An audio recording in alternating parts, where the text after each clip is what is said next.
Bonjour tout le monde, merci d'être là. Troisième jour, mais toujours vaillante et toujours vaillant. Donc c'est bien, on est dans une belle salle. Les fauteuils sont un peu trop confortables, donc il faut rester quand même vif et vive pour suivre. Mais on a gagné une heure de sommeil. Donc en principe, tout le monde va être en forme. Donc je m'appelle David Cormanche, député européen du coin, et j'ai l'honneur d'essayer d'animer cette table ronde, la dernière table ronde de ce week-end. Donc là, c'est le moment où on va discuter comment on fait quand on est...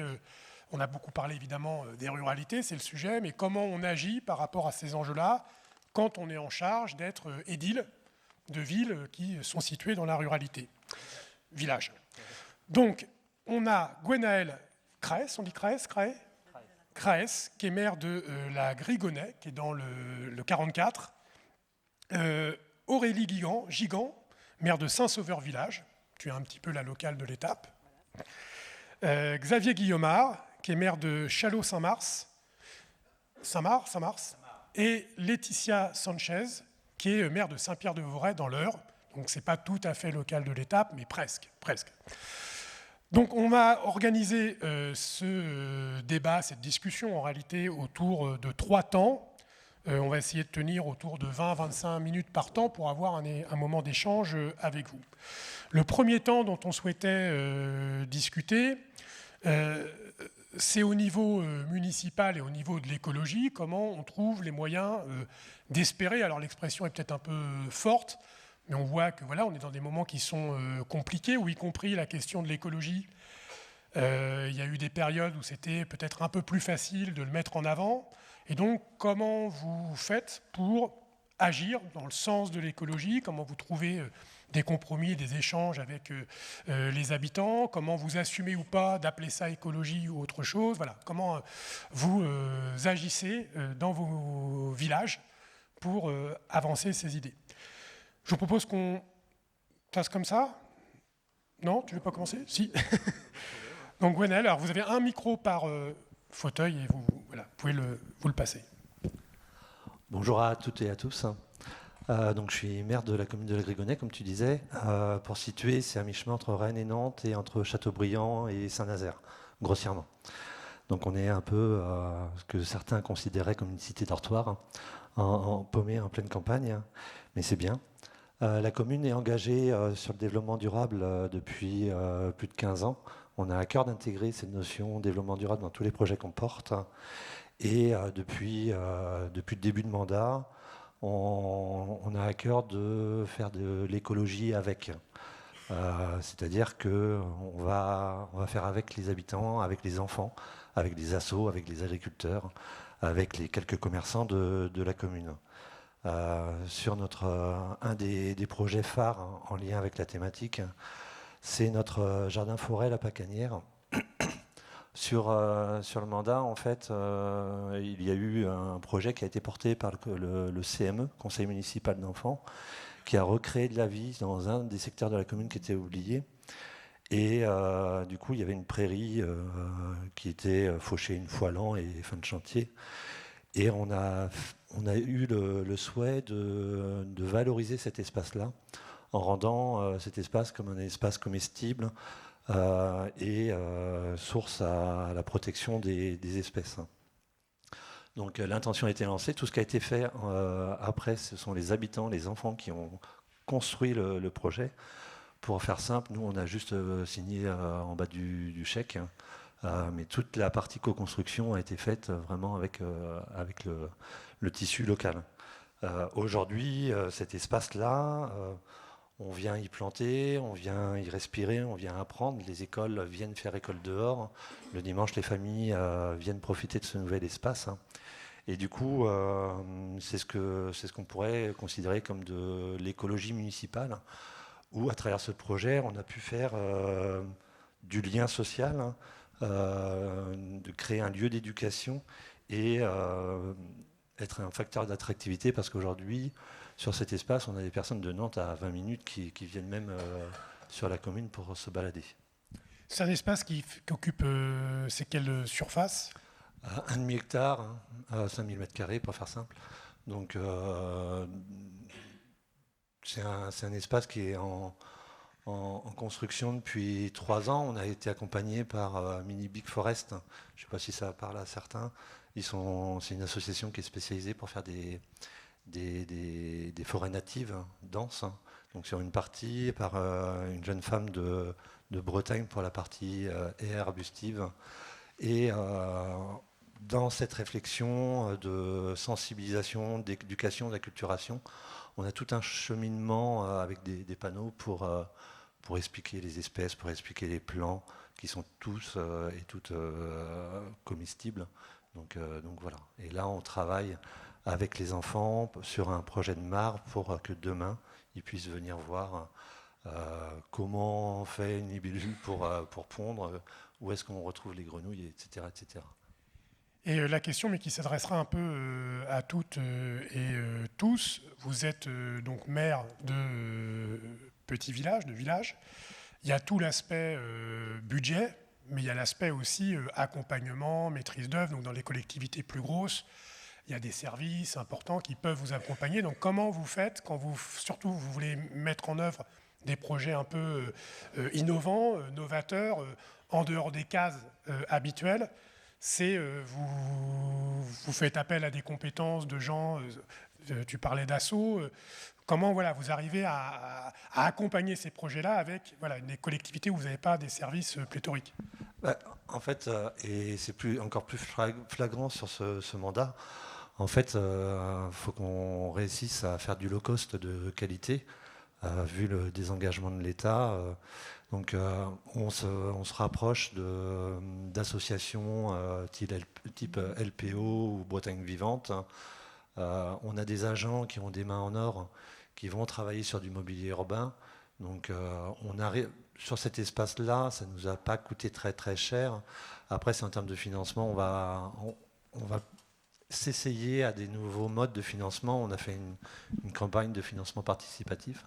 Ce n'est pas très commun au niveau des communes en général. On va plutôt chercher de l'argent public.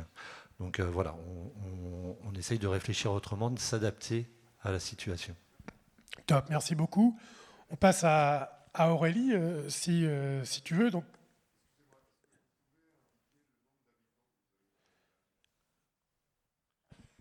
1837 environ.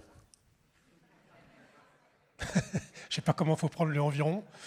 C'est s'il n'y a pas eu de mauvaise nouvelle ce week-end. Mais voilà, c'est ou de bonnes.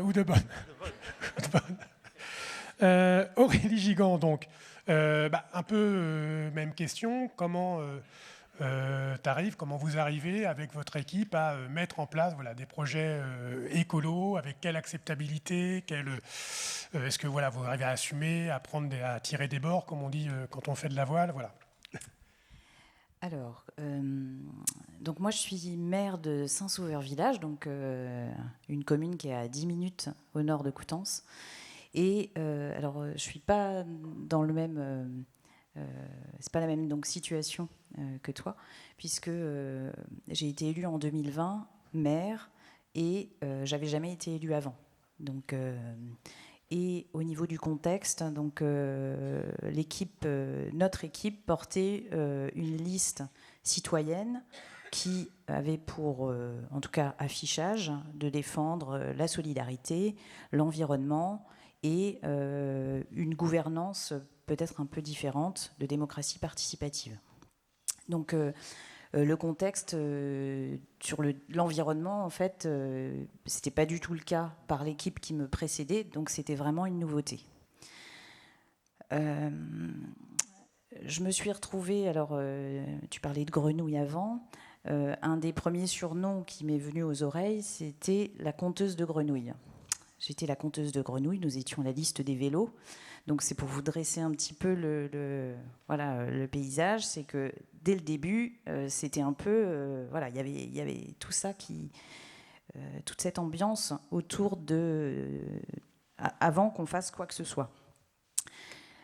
Donc comment est-ce qu'on fait pour instaurer une confiance, pour travailler sur ces questions-là, quand on sent, quand on entend qu'il y a de la défiance par rapport à ces sujets-là?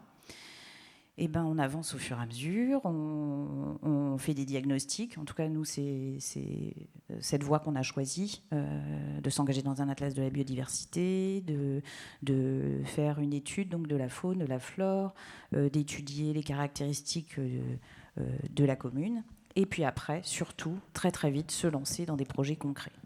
En fait, on s'est rendu compte au fur et à mesure que pour que cette question avance, et pour avoir l'acceptabilité par tous nos habitants, il fallait qu'on parle concret, projet partagé, et notamment, notre priorité a été donnée sur tout ce qui est commun, les endroits que tout le monde partage, et de travailler dans le développement de ces projets avec une attention toute particulière à ces sujets de développement durable qui sont importants, mais qu'on n'a pas affiché plus que ça. Parce que l'idée, c'est, je pense, pour que tout le monde se rende compte de l'importance de ces questions, c'est pas de les mettre en avant et de faire attention avec le vocabulaire qu'on utilise. Donc, pour parler juste d'un projet un peu représentatif de ce sur quoi on a travaillé et qui vient d'être inauguré cette année, c'est un projet de grand parc. Donc, on avait la chance d'avoir un terrain communal de 4 hectares qui longeait à la fois l'école, le collège, l'EHPAD et une voie verte qui longeait le terrain. Et notre souci, en fait, ça a été de penser cet espace comme un endroit où tout le monde pourrait se retrouver, de tous les âges. Donc on a installé des jeux pour les enfants, un city-stade pour les ados, des chemins facilement empruntables par des gens à mobilité réduite ou des personnes plus anciennes, installer du mobilier partout pour que tout le monde puisse se poser à n'importe quel endroit, et puis ajouter des petites touches justement sur cette protection de l'environnement pour que ce soit un espace aussi un peu pédagogique pour les gens. Donc on avait une sorte de plan d'eau avec une zone humide et qu'on a laissé un peu en friche. Donc c'est pour habituer aussi les gens à avoir un autre entretien des espaces verts. Parce que c'est vrai que dans nos campagnes, paradoxalement, on a des endroits extrêmement propres, beaucoup de bitume, et en fait, les gens, dès qu'ils voient une herbe qui pousse, c'est sale. Donc en fait, c'est aussi un espace pour développer un peu un autre regard et montrer qu'on peut faire de l'aménagement différemment et prendre en compte, du coup, l'environnement. Et pour rajouter, avant de terminer sur cet exemple-là. Et on a, sur un des coteaux, prévu de planter des vignes, et on espère qu'on pourra bientôt déguster la cuvée de Saint-Sauveur-Village. Voilà. C'est les côtés positifs du réchauffement climatique. On va pouvoir faire du vin en Normandie. Exactement. D'accord. Vous parlez là d'aménagement. C'est combien d'habitants, du coup, Saint-Sauveur ? 3500. 3500. Et, commune nouvelle. C'est une commune nouvelle. Voilà. Donc c'est la fusion. C'est la fusion de 7 anciennes communes. Donc la particularité, c'est que le bourg. Et ça s'est fait quand, cette fusion-là ? Elle a date de quand ? Alors 2019. Un an avant que je. Donc tu as dû gérer ça aussi, parce que je me dis que c'est pas évident. Ah oui, bah, c'était une nouveauté pour moi. Commune nouvelle, donc tout a réorganisé en fait avec ce nouveau périmètre. Et en fait, la difficulté, c'est qu'il y a 3500 habitants, mais donc une ville-centre à 1700 à peu près, et après des petites communes tout autour de 300, enfin entre 200 et 400 habitants. Donc beaucoup d'habitants, mais finalement pas un budget si important que ça en fait par rapport au nombre d'habitants et étendu sur 57 km². Ouais. En taille, c'est... Donc c'est assez gros, et avec au niveau des bases fiscales, des habitants plutôt assez pauvres, par rapport à tout le département. Et la question, peut-être un sujet moi qui j'aime bien, c'est l'histoire des cantines. Comment les cantines, pardon, la restauration scolaire dans l'école, c'est pareil, hein, quand on est une grosse ville, il y a des latitudes pour avoir une cuisine centrale, etc. Je pense que c'est, je ne sais pas d'ailleurs, mais j'imagine que c'est peut-être plus compliqué pour les petites communes. Est-ce que vous faites un travail là-dessus ? Alors là, du coup, il y a une particularité chez nous, c'est que donc, la commune, elle est sur la communauté de communes de Coutances-Mer et Bocage, et que Coutances-Mer et Bocage a la compétence scolaire. Donc déjà, voilà, il y a cette particularité-là. Pour Saint-Sauveur-Village, en fait, il y avait une organisation avec le collège. Donc en fait, la cantine est dans l'enceinte du collège. Donc on travaille par convention avec eux. Donc c'est une difficulté parce qu'on n'a pas la main directement dessus et c'est un travail lent, mais qui avance progressivement pour instaurer plus de bio, plus de local, mais on n'a pas la main directement. D'accord, merci beaucoup. Laetitia, voilà, un peu même question. Comment ça se passe du côté de chez toi pour avancer les thématiques qui te sont chères, avec toi en plus par rapport à l'affichage politique, tu es conseillère régionale par ailleurs, je ne sais pas si tous les habitants le savent, mais peut-être un peu, donc voilà, toi tu es clairement, tu as l'autocollant vert sur le front de façon ostensible. Oui, clairement. Et mon premier conseil, c'est vraiment d'être sincère. Là, aujourd'hui, le conseiller départemental de droite va se présenter face à nous à Saint-Pierre-du-Vauvray et il dit nous, on ne fait pas de politique. Mais enfin bon, il est à droite au département, donc il commence par un mensonge. Je trouve que c'est quand même de mauvais augure. Donc oui, il faut vraiment être sincère, être comme on est, ne pas avoir honte de son affichage. Voilà, moi, je suis l'écologiste de service. On me voit dans le journal régulièrement pour des manifestations, faire du vélo, des choses comme ça, très étiquetées. Après, voilà, on habite le village, on y a élevé nos enfants, on a été parents d'élèves et on fait des listes comme ça. Donc moi, j'avais déjà été élu en 2008 et puis le maire avait repris tous les pouvoirs. Donc j'avais démissionné de mon poste d'adjointe à ce moment-là et il m'avait dit « Tu as bien fait, tu n'étais pas à la hauteur ». En 2014... c'est un autre collègue qui prend la tête de la liste, mais on ne gagne pas face au maire sortant. Donc là, je fais une petite pause de 6 ans, très salutaire. Et là, je deviens conseillère régionale, donc je continue plutôt à cette échelle-là. Et en 2020, le copain qui a fait 12 ans d'opposition jette l'éponge et me dit « Bon, vas-y si tu veux, mais là, moi, je suis épuisée par les 12 années d'opposition à ce maire qui était quand même assez difficile à vivre. » Donc je me lance comme je suis avec une liste où on est sur 17, on est 5 à avoir une carte écolo. Tous les autres ont une sensibilité écolo, à part un futur premier adjoint qui m'avoue un jour que lui, avant, il votait RN parce que c'était les seuls dont il comprenait le discours, mais que maintenant, il avait bien compris ce que c'était que l'écologie et comme c'était important. Et c'est vraiment le premier qui va défendre aujourd'hui la gestion différenciée, qui accompagne tout le chantier de végétalisation du cimetière. Et auprès des habitants, il a vraiment le meilleur langage possible parce qu'il parle très simplement de ces choses-là et c'est formidable. Donc oui, parler simplement, tu le disais, dans le projet, le programme, on ne parle pas de développement durable, mais on dit un village nature. Et les habitants sont fiers de vivre dans un village nature. Un jour, il y a eu un micro-trottoir pour savoir si les gens étaient pour ou contre le contournement Est qui ne passerait pas dans mon village. On m'a dit, Paris-Normandie.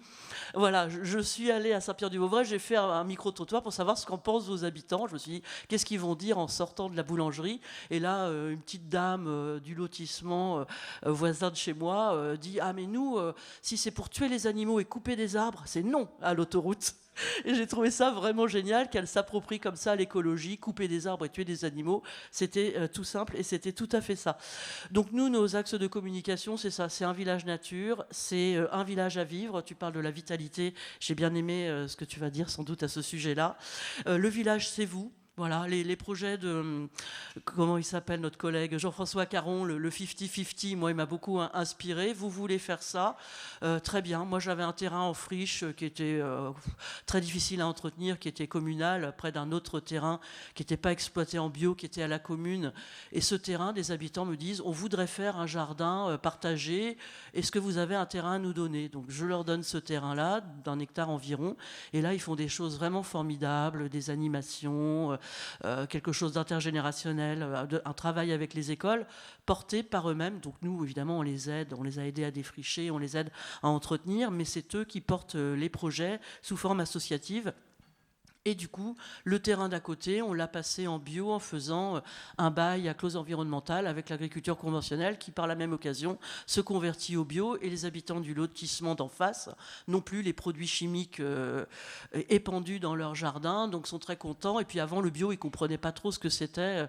J'avais un collègue qui était végétarien. Il disait « Mais vous, de toute façon, vous mangez bio ?» Il disait « Non, je suis végétarien. » Qu'est-ce que ça veut dire? On ne savait pas trop la différence.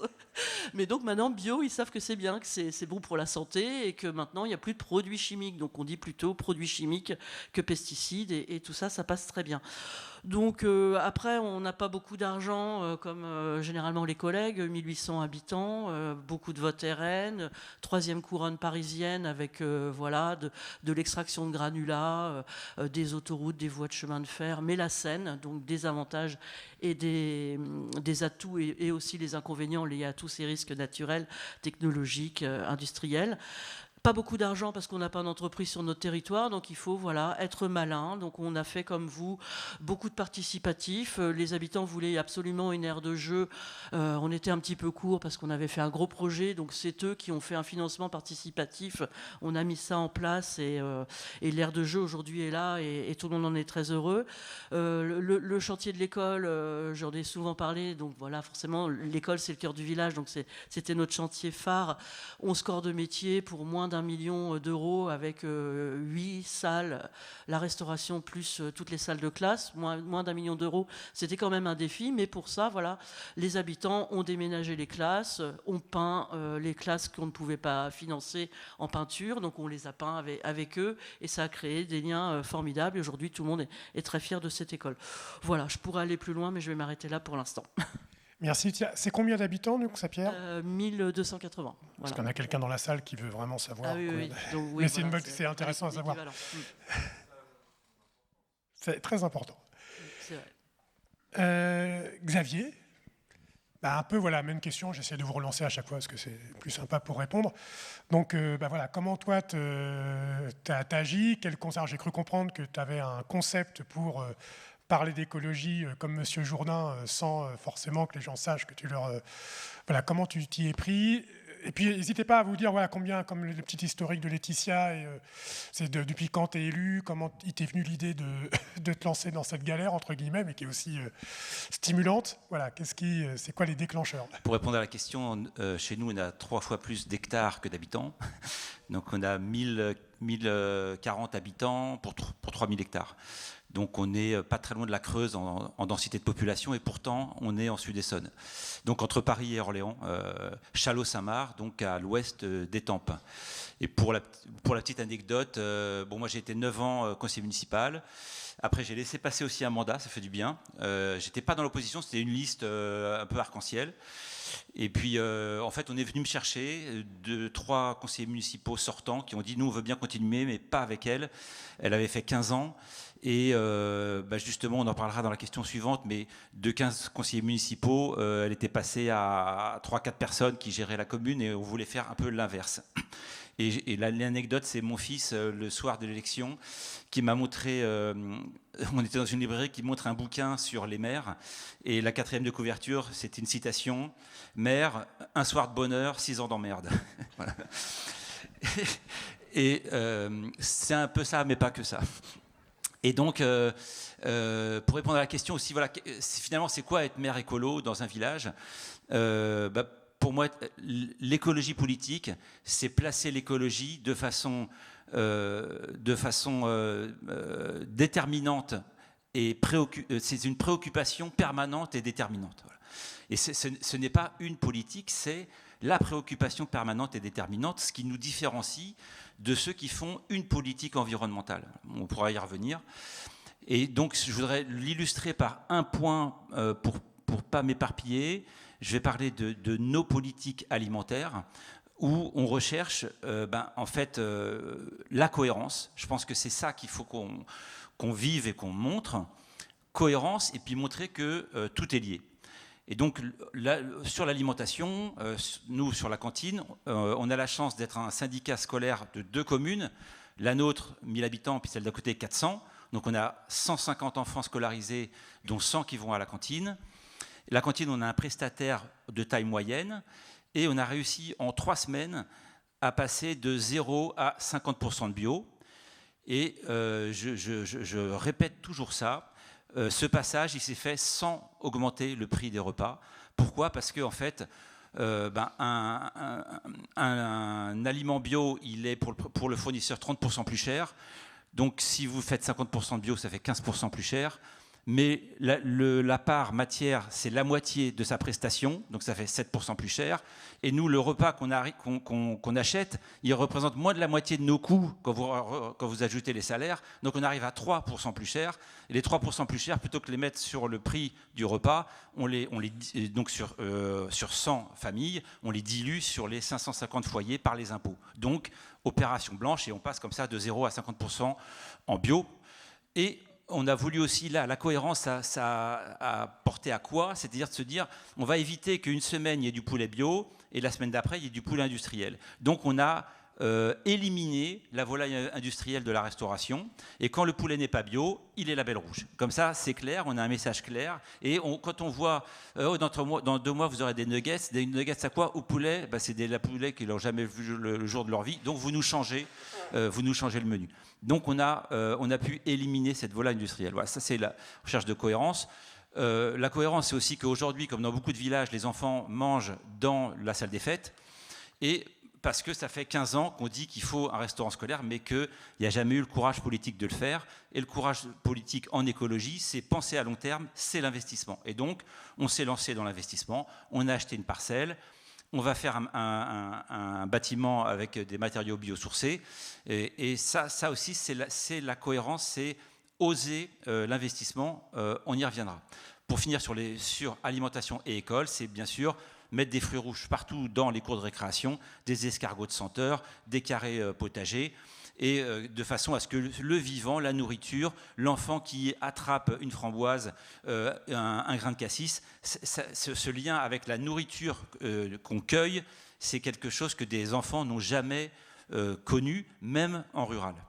Et l'alimentation, c'est aussi nos commerces. On a la chance d'avoir pu accompagner une boulangerie, l'arrivée d'un boulanger 100% bio,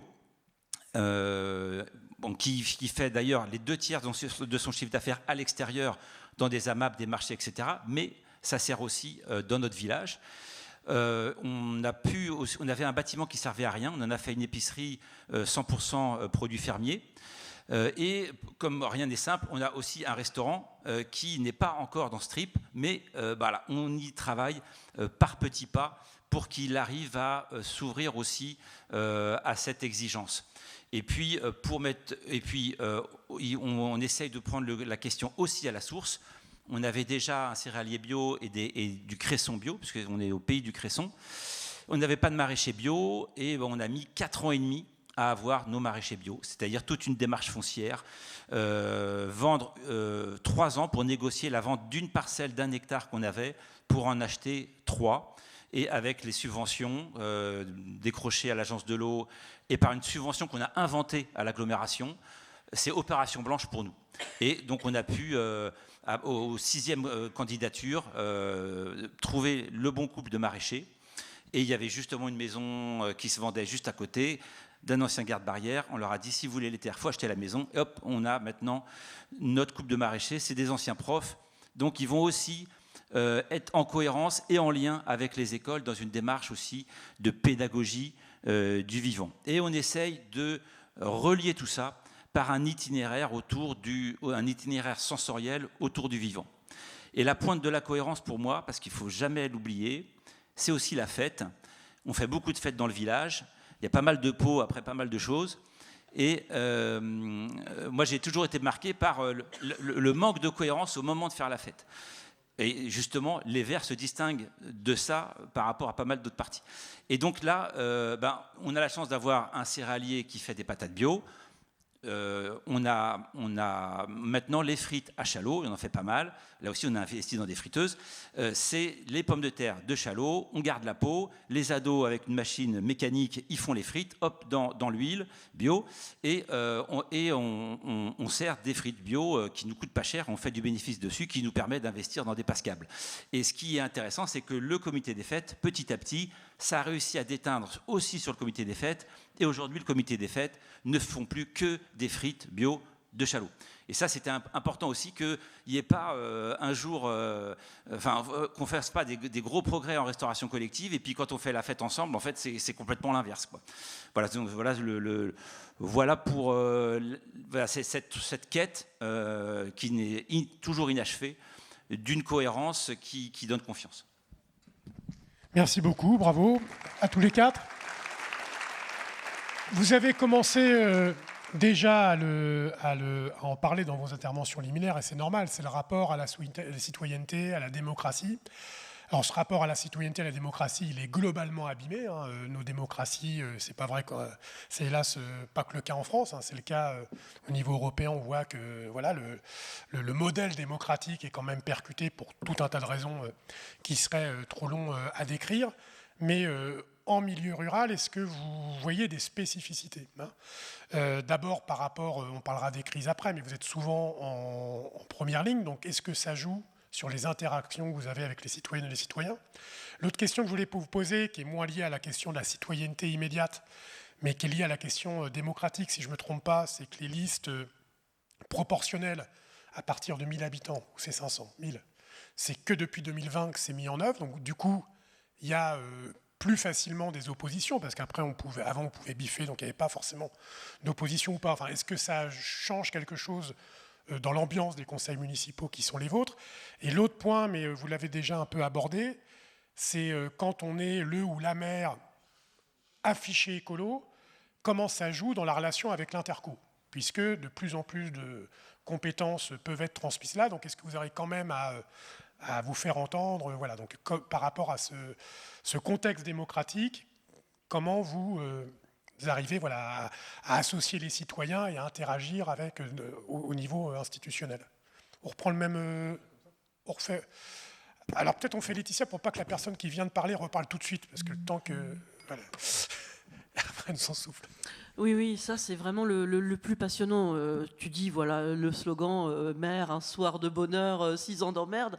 Au début, on me disait, maire, c'est le plus beau des mandats. Et c'est vrai qu'au début, on a un peu de mal à comprendre parce qu'il y a tellement de choses, c'est tellement complexe qu'on se dit, mais voilà, comment on va s'en sortir de ce truc-là? Comment on va trouver la cohérence et remettre le Rubik's Cube dans l'ordre? Enfin, c'est vraiment complexe. En revanche, la plus grande qualité, c'est vraiment d'aimer le contact des gens. Dans le village, tout le monde nous connaît. Et là, il y a un lien fort à tisser. Marine Tondelier parle souvent de l'isolement, de la solitude qu'elle a pu rencontrer au cours de ses différents déplacements, de ses campagnes de porte-à-porte, etc. Et dans un village, on n'y échappe pas, on est frappé par l'isolement, la solitude des personnes qui parfois ne sont pas sorties de chez elles depuis 10 ans, pour certaines, qui vivent avec des relais familiaux, des aides à domicile. Voilà, donc il faut prendre contact avec eux quand même, qui nous fassent confiance, tisser ce lien, c'est une chose très poignante. Ensuite, il y a toute la question de l'intergénérationnel dans une commune, donc chacun est un peu en silo, l'école, les familles, les clubs des anciens, les comités des fêtes qui marchent plus forcément très bien au départ, donc comment est-ce qu'on fait pour trouver des moments de temps où l'on réapprenne à fonctionner ensemble, à arrêter de se méfier des enfants qui font du bruit ou des personnes âgées qui sont méchantes. Par exemple, on a mis en place une ludothèque itinérante avec une association de l'agglomération voisine. Et là, on a des temps de jeu entre des personnes âgées et des enfants des écoles qui viennent là, et les familles le soir à la sortie qui viennent rejoindre tout ça. Donc ça, c'est vraiment très riche et ça ne nous coûte rien du tout puisque c'était mis en place par une association de l'agglomération. Le principe également qui est très intéressant, au début, moi j'ai 10 quartiers dans mon village, donc c'est 10 km² et voilà, 10 quartiers qui sont finalement qui étaient assez autonomes les uns des autres, et la question c'est comment relier, faire village et que tout le monde se sente faire partie d'un même village. Donc ça c'est vraiment complexe, j'ai pas forcément toujours la solution. On parlait hier de l'urbanisme et de l'aménagement de ces lotissements en périurbain, mais dans les villages on a toujours le lotissement un petit peu à l'écart qui dit toujours, même s'ils sont là depuis les années 80, oui mais nous on fait pas partie du village. Donc on va vraiment travailler avec ce lotissement pour le relier par des cheminements piétons, vélos, pour que tous les projets incluent ce lotissement. Quand on met en place des composteurs partagés, on en met un là. Quand on met en place la gestion différenciée, on la fait là aussi avec les habitants. Et la dernière chose que je voudrais partager aussi, ce sont les réunions publiques. Donc au début, on veut faire des réunions de quartier, on est plein de bonne volonté, et c'est un petit peu la corvée, ce sont toujours les mêmes qui viennent, et voilà, on a mis des chouquettes et on est 3. Donc moi, j'avais pas envie, on n'est pas très nombreux dans un village, de mettre de l'énergie à animer ça comme ça. Et au bout d'un moment, je me suis aperçu qu'il y avait quand même des gens qui frappaient à la porte de la mairie, qui téléphonaient, qui écrivaient, parce que dans un quartier, il y avait des problématiques qui nous faisaient remonter. Donc les habitants sont quand même les experts d'usage de leur village et demandent à être entendus. Et là, du coup, moi, j'ai fait les réunions inversées voilà, de Marine Tourdelier aussi, sans le savoir que ça s'appelait comme ça. Mais je disais, voilà, dans ce quartier-là, il y a 3 problématiques, de la propreté, des nuisances de voisinage, du stationnement, de la circulation, de la vitesse, je ne sais quoi. Venez, on va mettre à plat tout ça, vous allez vous exprimer, et puis on va voir ce qui peut convenir à tout le monde. Et donc là, on écoute. Moi, simplement, je prends des notes de tout ce qui est dit, et à la fin, j'essaie de synthétiser les différentes problématiques. Et puis, évidemment, on a un petit peu réfléchi avant à ce qu'on pourrait proposer à mettre en face, et voilà, ce que ça allait coûter, ce qui était faisable, possible. Et beaucoup des solutions, finalement, sont trouvées par les habitants eux-mêmes, en changeant leurs habitudes pour leurs poubelles, pour leur stationnement, qui ne s'étaient pas rendu compte que le voisin, ça le dérangeait, mais le voisin lui avait dit il y a longtemps, puis après, il l'avait dit à la mairie, mais je leur dis, parlez-vous entre vous. Et là, du coup, chacun a mis ses griefs à plat. Et de façon assez pacifique, on retrouve quand même des vies de quartier beaucoup plus intéressantes et riches. Et je vous assure que là, vous n'avez pas 3 personnes qui viennent, mais tout le quartier, sauf peut-être 2. Donc ils sont 50, 80 ou 100 dans la salle commune. Et voilà. Et pour l'agglomération, c'est pareil. Moi, je me fais porter par les habitants et parfois je fais venir les services dans le village en leur disant « Venez voir, là il y a une problématique d'aménagement » parce que par exemple, la compétence voirie est déléguée à l'agglomération, avec en plus des routes départementales. Bon, on n'entre pas dans les détails, mais là, je les fais venir tous, là, ceux du département, ceux de l'agglo, pour des problèmes de sécurité sur des routes où il y a 3000 véhicules tous les jours, etc. Et avec les habitants, ils viennent entendre la problématique, l'expertise d'usage des habitants sur cette voirie-là pour construire des solutions. Et là, ils ne peuvent pas faire autrement que d'entendre ça. Et donc, derrière, on est vraiment plus fort quand on va... moi, après, je fais venir vraiment les experts, pas de l'agence routière qui ne veut jamais rien faire, mais du département qui viennent nous proposer des projets qui, là, enfin, tiennent la route. Je m'arrête là, mais voilà comment on peut faire quand on est écologiste dans un village. Merci. Gwenaëlle, même esprit de question, comment tu as construit un lien spécifique, tu en avais déjà dit un peu un mot, mais voilà, comment au quotidien, t'inscris cette relation, cette participation citoyenne, avec aussi, alors ça c'est une question aussi que je voulais vous poser, c'est peut-être une image d'Épinal qu'on peut avoir quand on est urbain, comme c'est mon cas, mais j'ai le sentiment que parfois, y compris dans les petits villages, le fait que les gens se connaissent plus ou moins, ça peut être un avantage pour favoriser le dialogue, mais ça peut aussi être un obstacle, parce qu'il peut y avoir des conflits qui sont là depuis longtemps, des rumeurs ou je ne sais pas quoi qui circulent. Donc comment aussi, est-ce que c'est une réalité? Est-ce que c'est quelque chose qui influence votre façon d'exercer votre mandat? Et comment, le cas échéant, vous arrivez à dépasser ça par un dialogue citoyen pour remettre ça pour recentrer sur les sujets de fond. Alors, par où je vais commencer? Premier truc rapide, moi j'ai pas d'opposition. On est dans une continuité au niveau des équipes. Alors la Grégonais, c'est la plus jeune commune de Loire-Atlantique, 1959. Et ça fait au moins 4-5 mandats. Elle a été créée pourquoi alors, en 59 sans être... On cherchait à être libéré de la commune d'à côté. Non, il y a eu un détachement de la commune de Vède à côté suite à la création d'une église en 1859. Bon, voilà. Et du coup, il y a une demande d'indépendance. Du coup, ça fait quand même pas mal de mandats qu'on est dans ces mêmes valeurs environnementales, humanistes. Chacun vient mettre sa petite touche personnelle. Et par rapport à cette opposition, on a toujours eu des listes né natives parce que l'étranger fait peur, la ville d'à côté fait peur. Bon, bref. Et là, j'ai pas l'impression que pour 2026, on ait quelque chose à se mettre en place. Donc, ça veut dire que nos actions sont plutôt assez bien acceptées, globalement.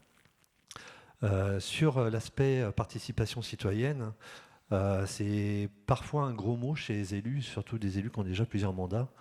Ils ne comprennent pas que eux ont été élus pour représenter la commune, donc c'est eux qui ont la bonne parole, qui ont les bonnes idées. Moi, j'en ai quelques mauvaises, donc ça me va, c'est en faisant les erreurs qu'on avance, et j'avance très vite.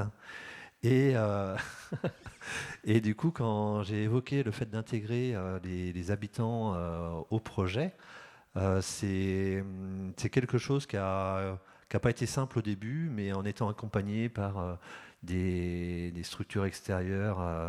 Alors je vous invite à aller voir le réseau Bruded, B-R-U-D-E-D. C'est un réseau breton qui travaille sur des projets en lien avec la transition, en lien avec les transitions et le développement durable. C'est source d'inspiration et tout est en open source, donc vous pouvez aller glaner les informations. Donc c'est en allant voir des structures comme ça, en se faisant accompagner par des formations, qu'on a réussi à mettre en place un programme de participation citoyenne en 2022 pour aller sur du faire ensemble et du aller vers.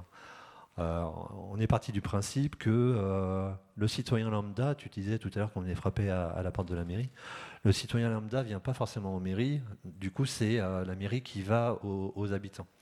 Et ça fait 3 ans qu'on s'exerce à faire des rencontres dans les villages pour faire un point d'avancée sur les actions municipales et surtout être à l'écoute de ce qui a plu, ce qui n'a pas plu, parce qu'on est à portée de baffe comme on a l'habitude d'entendre, mais on est là aussi pour écouter ce qui ne plaît pas.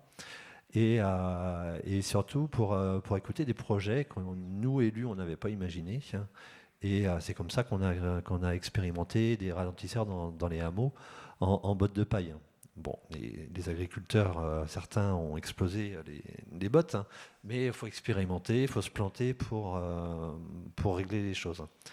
Depuis 3 ans que ce programme est en place, on fait quand même beaucoup plus de rencontres citoyennes sur des grands projets, sur l'aménagement du cœur de bourg, entre autres, sur la mise en place de sentiers. On a mis en place des comités consultatifs, un peu à l'image, on s'inspire beaucoup de ce qui se passe à Plessé, une commune voisine. Donc beaucoup de comités, plutôt de projets, parce que le temps long, c'est un peu compliqué pour les habitants de s'engager. Et à titre d'exemple, notre comité culture a travaillé pour amener plus de culture en milieu rural, ce qui nous a permis pendant une semaine d'avoir les ogres de Barbac dans une commune de 1800. Ça claque, et c'était vraiment un moment très très agréable. Donc on est plutôt à aller dans cet élan de faire avec les habitants.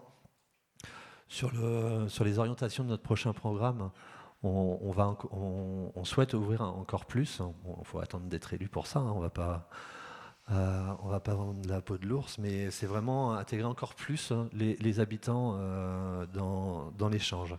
Alors on connaît le temps long des collectivités, je pense qu'on se bat un peu tous contre ce temps long. On pourrait estimer que intégrer les citoyens, on vient rajouter une lourdeur, du temps complémentaire, donc c'est encore du temps qui va rallonger les projets, sauf que ça participe aussi à l'acceptation des projets.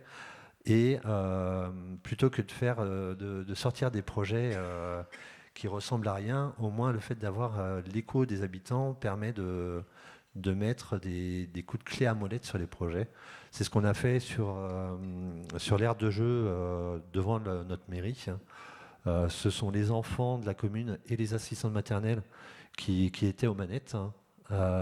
Et par rapport au projet qu'on aurait pu porter juste dans notre cercle d'élus, on ne serait peut-être pas arrivé à ce niveau d'intérêt de cette nouvelle ère de jeu. Donc ce sont des expériences qui nous bousculent un peu quand on n'a pas l'habitude. Maintenant, ça rentre dans une certaine routine. Et j'invite tous les élus à aller dans cette démarche-là pour ne serait-ce que de l'acceptation et de la compréhension. Ouais. Oui, merci. Effectivement, la question de la démocratie représentative, elle n'est pas du tout incompatible avec la participation des citoyens. Au contraire, d'ailleurs, ça s'articule fort bien. Aurélie, pareil. Alors, comment, nouvelle et jeune élue en 2020, comment tu t'es emparée, à la fois, tu étais investi d'un rôle de maire, donc avec la légitimité d'une élue, et comment tu as articulé ça quand même avec la volonté de faire un travail citoyen, en sachant que c'est de ce milieu-là que tu venais quelque part, si j'ai bien compris, de l'engagement citoyen. Oui, tout à fait. C'était vraiment un des piliers, en tout cas, de ce qu'on proposait pour l'élection. Cette participation citoyenne. Et c'est vraiment autour de cette idée vraiment importante qu'on s'était retrouvés à plusieurs et qu'on a composé la liste, et vraiment en opposition avec l'offre qu'il y avait avant nous dans le mode de gouvernance de la commune. Donc, en fait, pendant la campagne électorale en 2020, on avait vraiment pour modèle le modèle de la commune de Saillant, qui a mis en place plein d'outils, plein de façons de faire différentes. Et c'est vrai que c'était très enthousiasmant. On a vraiment voulu travailler dans cet esprit-là. Bon, après, on est élu et on se retrouve face à la réalité. Et alors, 2020, c'était...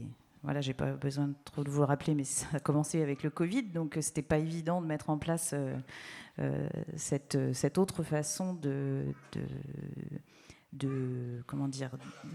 d'interagir. Ouais, voilà, c'est ça, parce que on est élu effectivement par les habitants, mais ça n'empêche que c'est important, en tout cas, de communiquer très régulièrement pour dire ce qui est fait, pour aller au-devant des critiques qu'il pourrait y avoir, parce que c'est ce qui nous fait avancer, des erreurs qu'on peut avoir faites, les idées toutes faites qu'on peut avoir, et puis on se retrouve confronté au réel, et puis ça nous fait changer de braquet. Donc ça, c'est très important.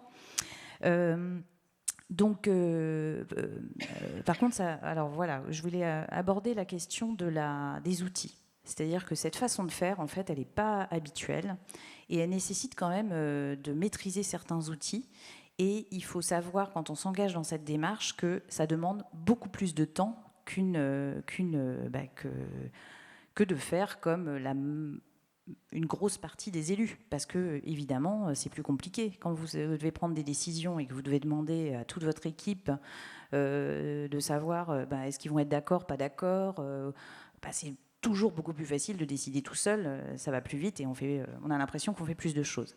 Donc, en fait, il faut avoir conscience que quand on s'engage dans cette démarche, ça demande plus de temps, ça demande de se renseigner. Au tout début du mandat, on avait fait une formation avec tous les élus de l'équipe municipale pour essayer justement d'avoir des outils comme ça pour arriver à interagir. Alors après, pendant le mandat, là, on a organisé des réunions. Donc, moi, j'avais la contrainte aussi de la construction d'une commune nouvelle.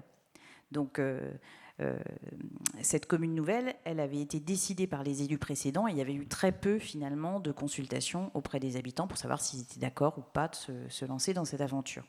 Donc, c'était vraiment très, très important de remettre les habitants au cœur de ça et de construire ce nouveau périmètre avec eux. Parce que, alors même qu'ils n'avaient pas été consultés en amont.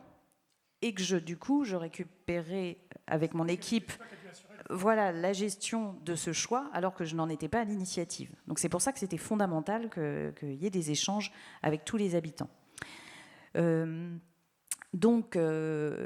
le Covid, ce qu'on avait fait, c'est qu'on avait lancé une grande enquête via les réseaux et dans les boîtes aux lettres pour au moins avoir des orientations sur ce que les habitants attendaient et avoir des éléments précis pour prioriser un petit peu les projets qu'on allait mettre en place.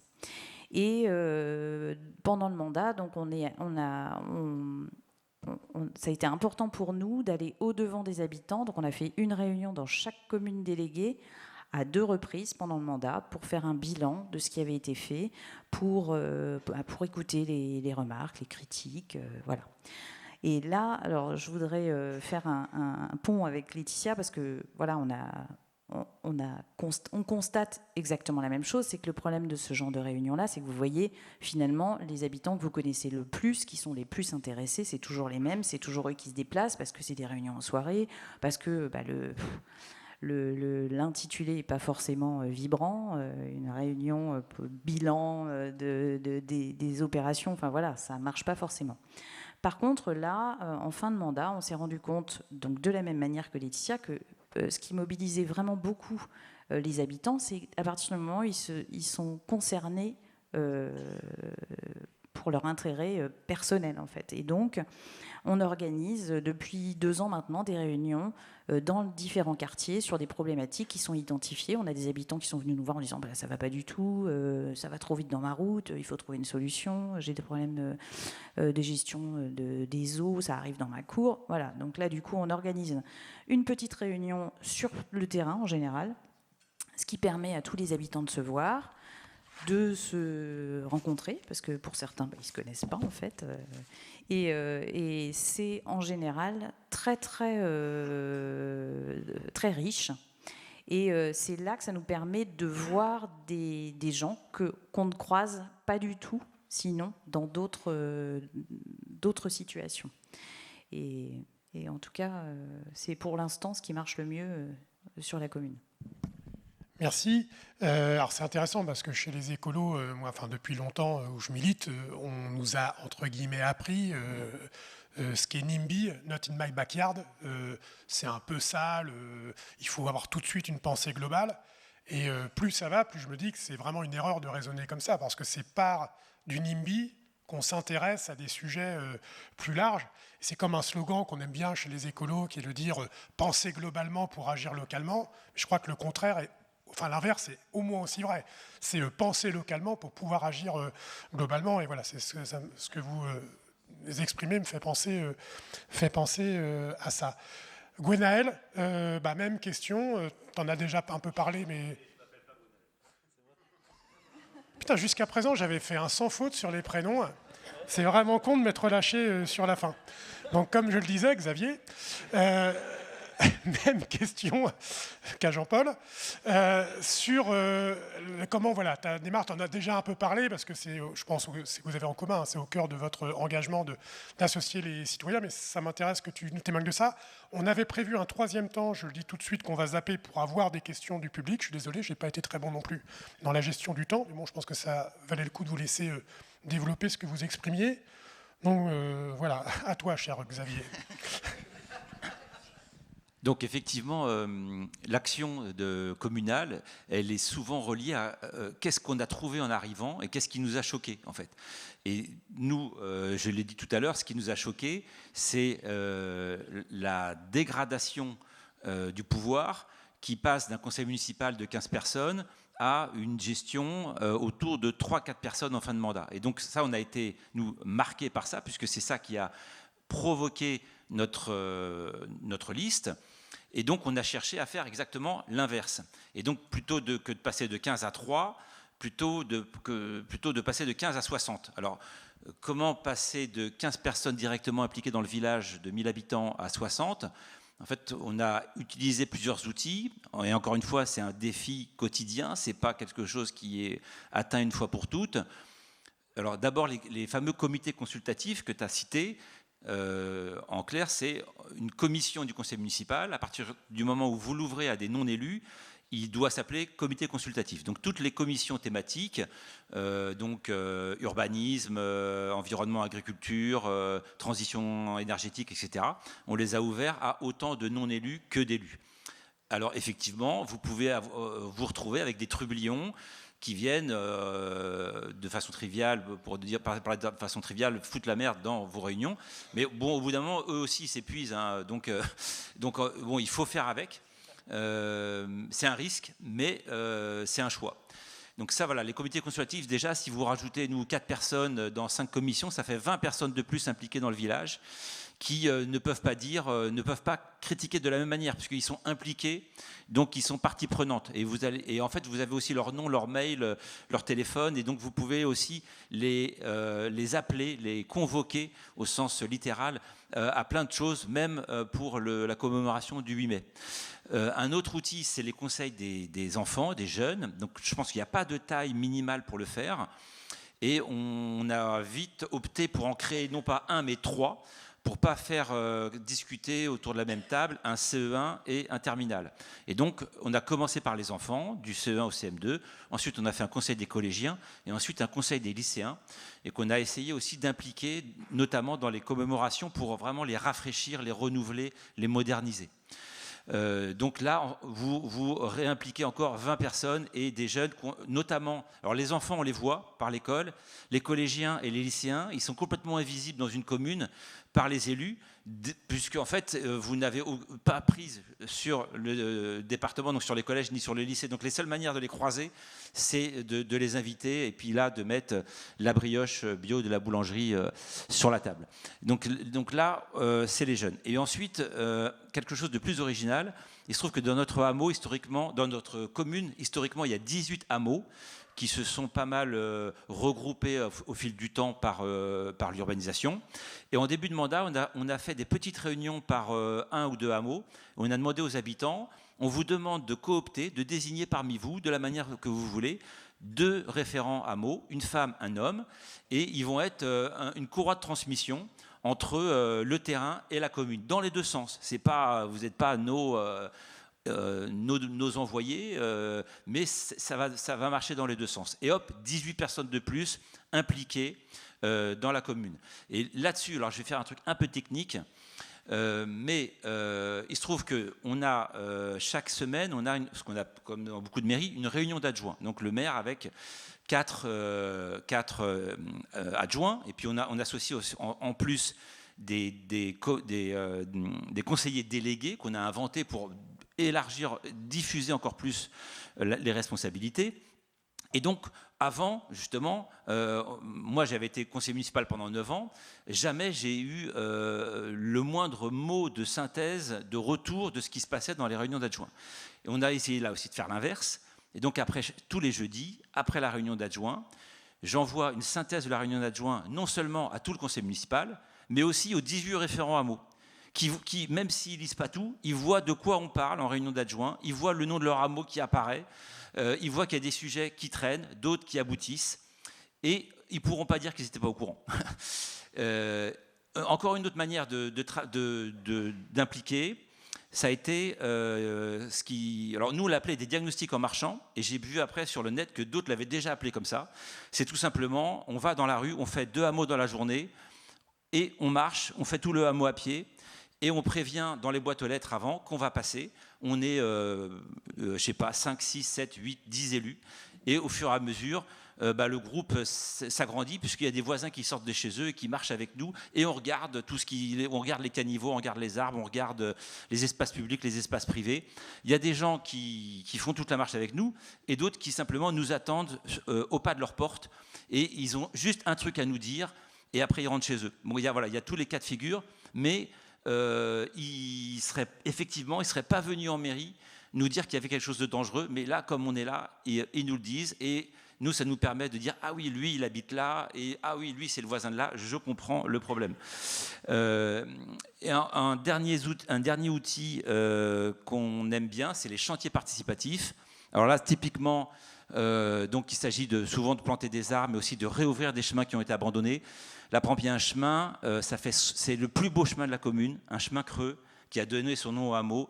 Ça fait au moins 60 ans, il fait 200 mètres, ça faisait au moins 60 ans qu'il était encombré par la végétation. Et j'ai mis dans le journal, mais comment se fait-il que personne n'ait pensé à le réouvrir ? Donc à 6 bénévoles, dont des élus, on a réouvert 80% du chemin en une journée. Donc à la tronçonneuse, à la débroussailleuse, enfin c'était Koh-Lanta. Mais à chaque chantier participatif, on se retrouve à une petite dizaine, un peu toujours les mêmes. Mais il y a un barbecue, et il y a des produits du terroir, etc. Et donc c'est très convivial. Et ce qui est intéressant là, on met des tracts partout et on est 10, mais tout le monde sait qu'on l'a fait. Et tout le monde sait qu'ils étaient invités et qu'ils ne sont pas venus. Et ça, c'est aussi important de mettre aussi les gens devant leurs responsabilités. On ne juge pas, parce qu'il y a des gens qui n'ont pas le temps, mais voilà, on vous a invité à réouvrir un chemin qui était fermé depuis 60 ans. On l'a fait pour vous et on est content que vous puissiez l'emprunter. Et finalement, c'est comme ça qu'on passe de finalement moins de 2% de personnes engagées dans la commune, donc 15 conseillers pour 1000 habitants, à au moins 7%, c'est-à-dire 60 sur 1000. Et dernière chose, à notre arrivée aussi, il y avait un espèce de machin qui s'appelait un pense-bête de la commune. C'était un A4 noir et blanc plié en deux. Et on est passé à un 36 pages qui s'appelle « Vivre à Chalots », en fait, qu'on donne non seulement aux nouveaux arrivants, mais qu'on met aussi dans les commerces. Et dedans, on met tout ce qui bouge. Le mec qui fait un cours de guitare chez lui, celle qui propose des cours de lactofermentation, celui qui fait des stylos en bois dans son garage, on met tout. Et les gens ils disent pourquoi je ne suis pas dedans, demande-le, dis-nous ce que tu fais, on te met dedans. Et dedans, on rappelle aussi pourquoi on ne veut pas de portail en PVC, et pourquoi il y a du bio à la cantine, et pourquoi est-ce qu'il faut respecter les chemins de randonnée et tous les commerces locaux. Et on présente aussi nos agriculteurs, etc. etc. Donc voilà, et puis bien sûr, il est aussi en ligne. Mais voilà, donc l'idée, c'est l'appropriation. C'est pas notre commune, c'est notre bien commun qui nous a été transmis. On est tous co-responsables, et il y a plein de manières de s'engager. Et donc, on fait ensemble, on ne vous attend pas, mais la porte est ouverte. Merci à Gwennoël qui souhaitait réagir. Après, on fait les questions de la salle. Merci Jean-Jacques. Non, je trouvais important de compléter ton propos. Je l'ai zappé tout à l'heure. En termes d'outils, il y a aussi le budget participatif. Alors, on voit souvent ça dans les grandes villes, mais à l'échelle des petites communes rurales, on peut le faire aussi. Et ça permet d'engager le citoyen. Nous, on a une enveloppe budgétaire de 10 000 € par an, où on fixe quelques critères. Et du coup, cet outil permet à l'habitant lambda de proposer des choses. On nous fait souvent la remarque, de toute façon, ça bouge que dans le bourg, il n'y a rien qui bouge dans les villages. Donc c'est aussi un levier pour impliquer les gens des hameaux sur des projets que eux voient importants d'intérêt général. Et ça permet de ramener du monde vers les élus. Voilà, c'était juste la petite parenthèse. Merci beaucoup. Je vais vous emprunter un micro comme ça, parce que est-ce qu'il y a des interventions, des questions? Ah bah ça, il y a quelqu'un qui s'occupe du micro, très bien. Merci Cyril. Tu peux faire passer, s'il te plaît. Il s'appelle vraiment Cyril. J'ai fait tomber mon téléphone, c'est pas grave. Merci beaucoup pour vos engagements, à vous tous, toutes, et il y en a d'autres que je connais. Et parce que être maire ou mairesse, je ne sais pas si on dit mairesse, madame. On dit maire aussi, je crois. Maire, enfin bref. C'est un engagement fort. Et on s'aperçoit qu'aujourd'hui, il y a plein de maires qui sont agressés parce que vous êtes les premiers en tête de pont avant la gendarmerie, avant la police, dans vos villages, les conflits de voisinage, les bagarres, les ados qui dégradent, enfin bref, il y a plein de choses. Donc, en tout cas, bravo à vous. Il faut que ça continue. Et alors, Bernard, alias Xavier, tu as parlé de fêtes. J'adore les fêtes. Les fêtes populaires. Dans les villages, il peut y avoir la fête patronale, le carnaval, la cavalcade, la kermesse de l'école. Et c'est des moments privilégiés où les gens se lâchent oublient leurs soucis. Ils en parlent quand même entre eux. Ouais, toi, moi, j'ai eu ce problème-là. Enfin, mais peu importe, c'est autour d'un verre. Et il y a une marque de fabrique chez les écolos, c'est le karaoké.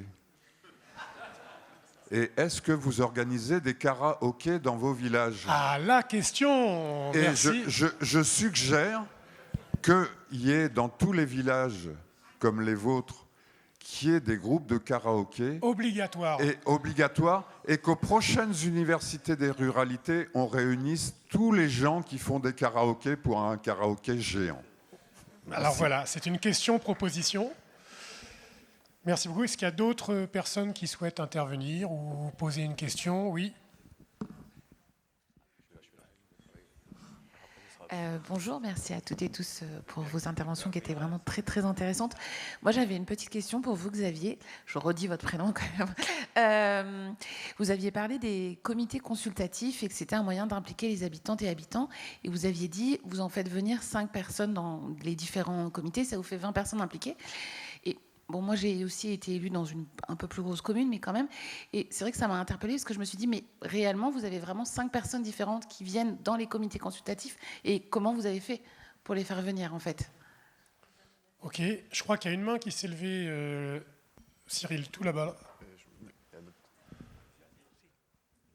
Non, au fond. Oui, là. Est-ce que tu peux relever la main parce que Cyril ne te voit pas? Non, mais on est à 2 à distribuer, en fait. Ah, mais c'est super. Bravo. On voit qu'il y a du budget. C'est bon, j'y vais. Moi, j'avais une question à que je ne me trompe pas de prénom, à Xavier. Sur Ça va avec ces histoires de prénoms, on ne va pas passer la journée non plus, je veux dire, voilà. Alors, moi, c'est une commune de 225 habitants, donc bon, la problématique est encore. Juste une question très concrète, pour le 36 pages dont il parle, quels sont les moyens mis? Parce que, moi, je souhaite le faire, ça va être le sujet de la prochaine commission participative en vue des municipales, mais c'est le côté moyen pratique, comment vous faites. Et en passant, les karaokés, moi je mets une condition, faut que ça soit il faudrait qu'on se fasse un répertoire de chants écolos. Moi je suis issu de milieux communistes où on avait tout le répertoire des chants révolutionnaires. Il faut qu'on fasse notre truc à nous là. Voilà. Ok. Est-ce qu'il y a d'autres prises de parole? Et puis après on va faire le petit tour de réponse. Oui, on fait d'abord les dames pour faire Shabadabada.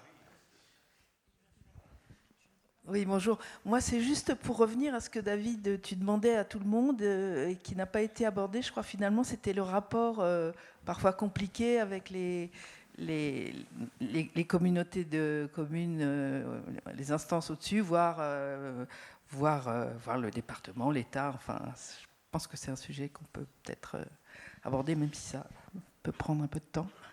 Ok. C'est vrai que c'est une question un peu institutionnelle, vous avez un peu répondu, mais bon, là on était plus... Ok. Hop. Oui. Oui, moi dans vos interventions, j'ai entendu quelque chose d'assez terrible, notamment au début, qui était il faut faire de l'écologie, mais sans que ça se voie en quelque sorte, ou sans en parler. Bon, pour ma part, ça fait pas très très longtemps que je suis engagé, ça ne fait que depuis 98, mais j'ai l'impression d'entendre ça en continu. C'est-à-dire que même dans une commune qui vient d'élire un maire avec un programme écolo, on est quand même perçu par défaut comme une agression et une menace au point de devoir se cacher pour faire ce sur quoi on a été élu. Ça m'interpelle profondément. Dans les démarches qui ont été exposées aussi, il y a quelque chose qui m'a un petit peu troublé, c'est qu'on a beaucoup parlé de la mairie fait des choses, convoque les gens. Par contre, les acteurs associatifs ont été assez absents des interventions, très rarement mentionnés. J'ai entendu une fois un nom, j'ai entendu une fois mentionner la LPO qui peut faire des diagnostics, effectivement, mais il y a généralement plein d'assauts, soit locales, soit départementales, soit régionales, qui peuvent être là pour appuyer, notamment, pas seulement en termes de diagnostic, qui sont indispensables pour mettre en place une vraie politique fondamentalement écologique, mais aussi de la sensibilisation, être porteur de projets sur tous les territoires grâce à leur maillage de bénévoles, et je les ai trouvés un petit peu curieusement absents de ce qui a été exposé. Non pas qu'ils doivent prendre le pas sur ce qui a été fait, mais s'intégrer dans tout ce système entre les mairies, les citoyens qu'on appelle à se mobiliser en créant des choses qui n'existaient pas forcément avant, mais il y a eux qui sont là aussi et qui peuvent apporter plein de choses. Merci. La question, on va... monsieur juste devant, qui lève le... Voilà. Oui, bonjour. Écoutez, moi, j'aurais 1000 questions à poser, mais malheureusement, on n'a pas le temps. Il se trouve que je suis depuis 2 ans donc, dans l'Orne, dans le Perche-Ornais, dans le parc naturel du Perche, à Longny-au-Perche, après avoir passé 40 ans à Paris, et que je suis écolo, pour te répondre un petit peu derrière, depuis 36 ans aussi, et que souvent j'ai avancé masqué. Effectivement, j'ai fait un peu le Monsieur Jourdain de l'écologie, c'est-à-dire on s'adressait à des gens, on avait des étiquettes d'écolo, mais pas nécessairement partidaires.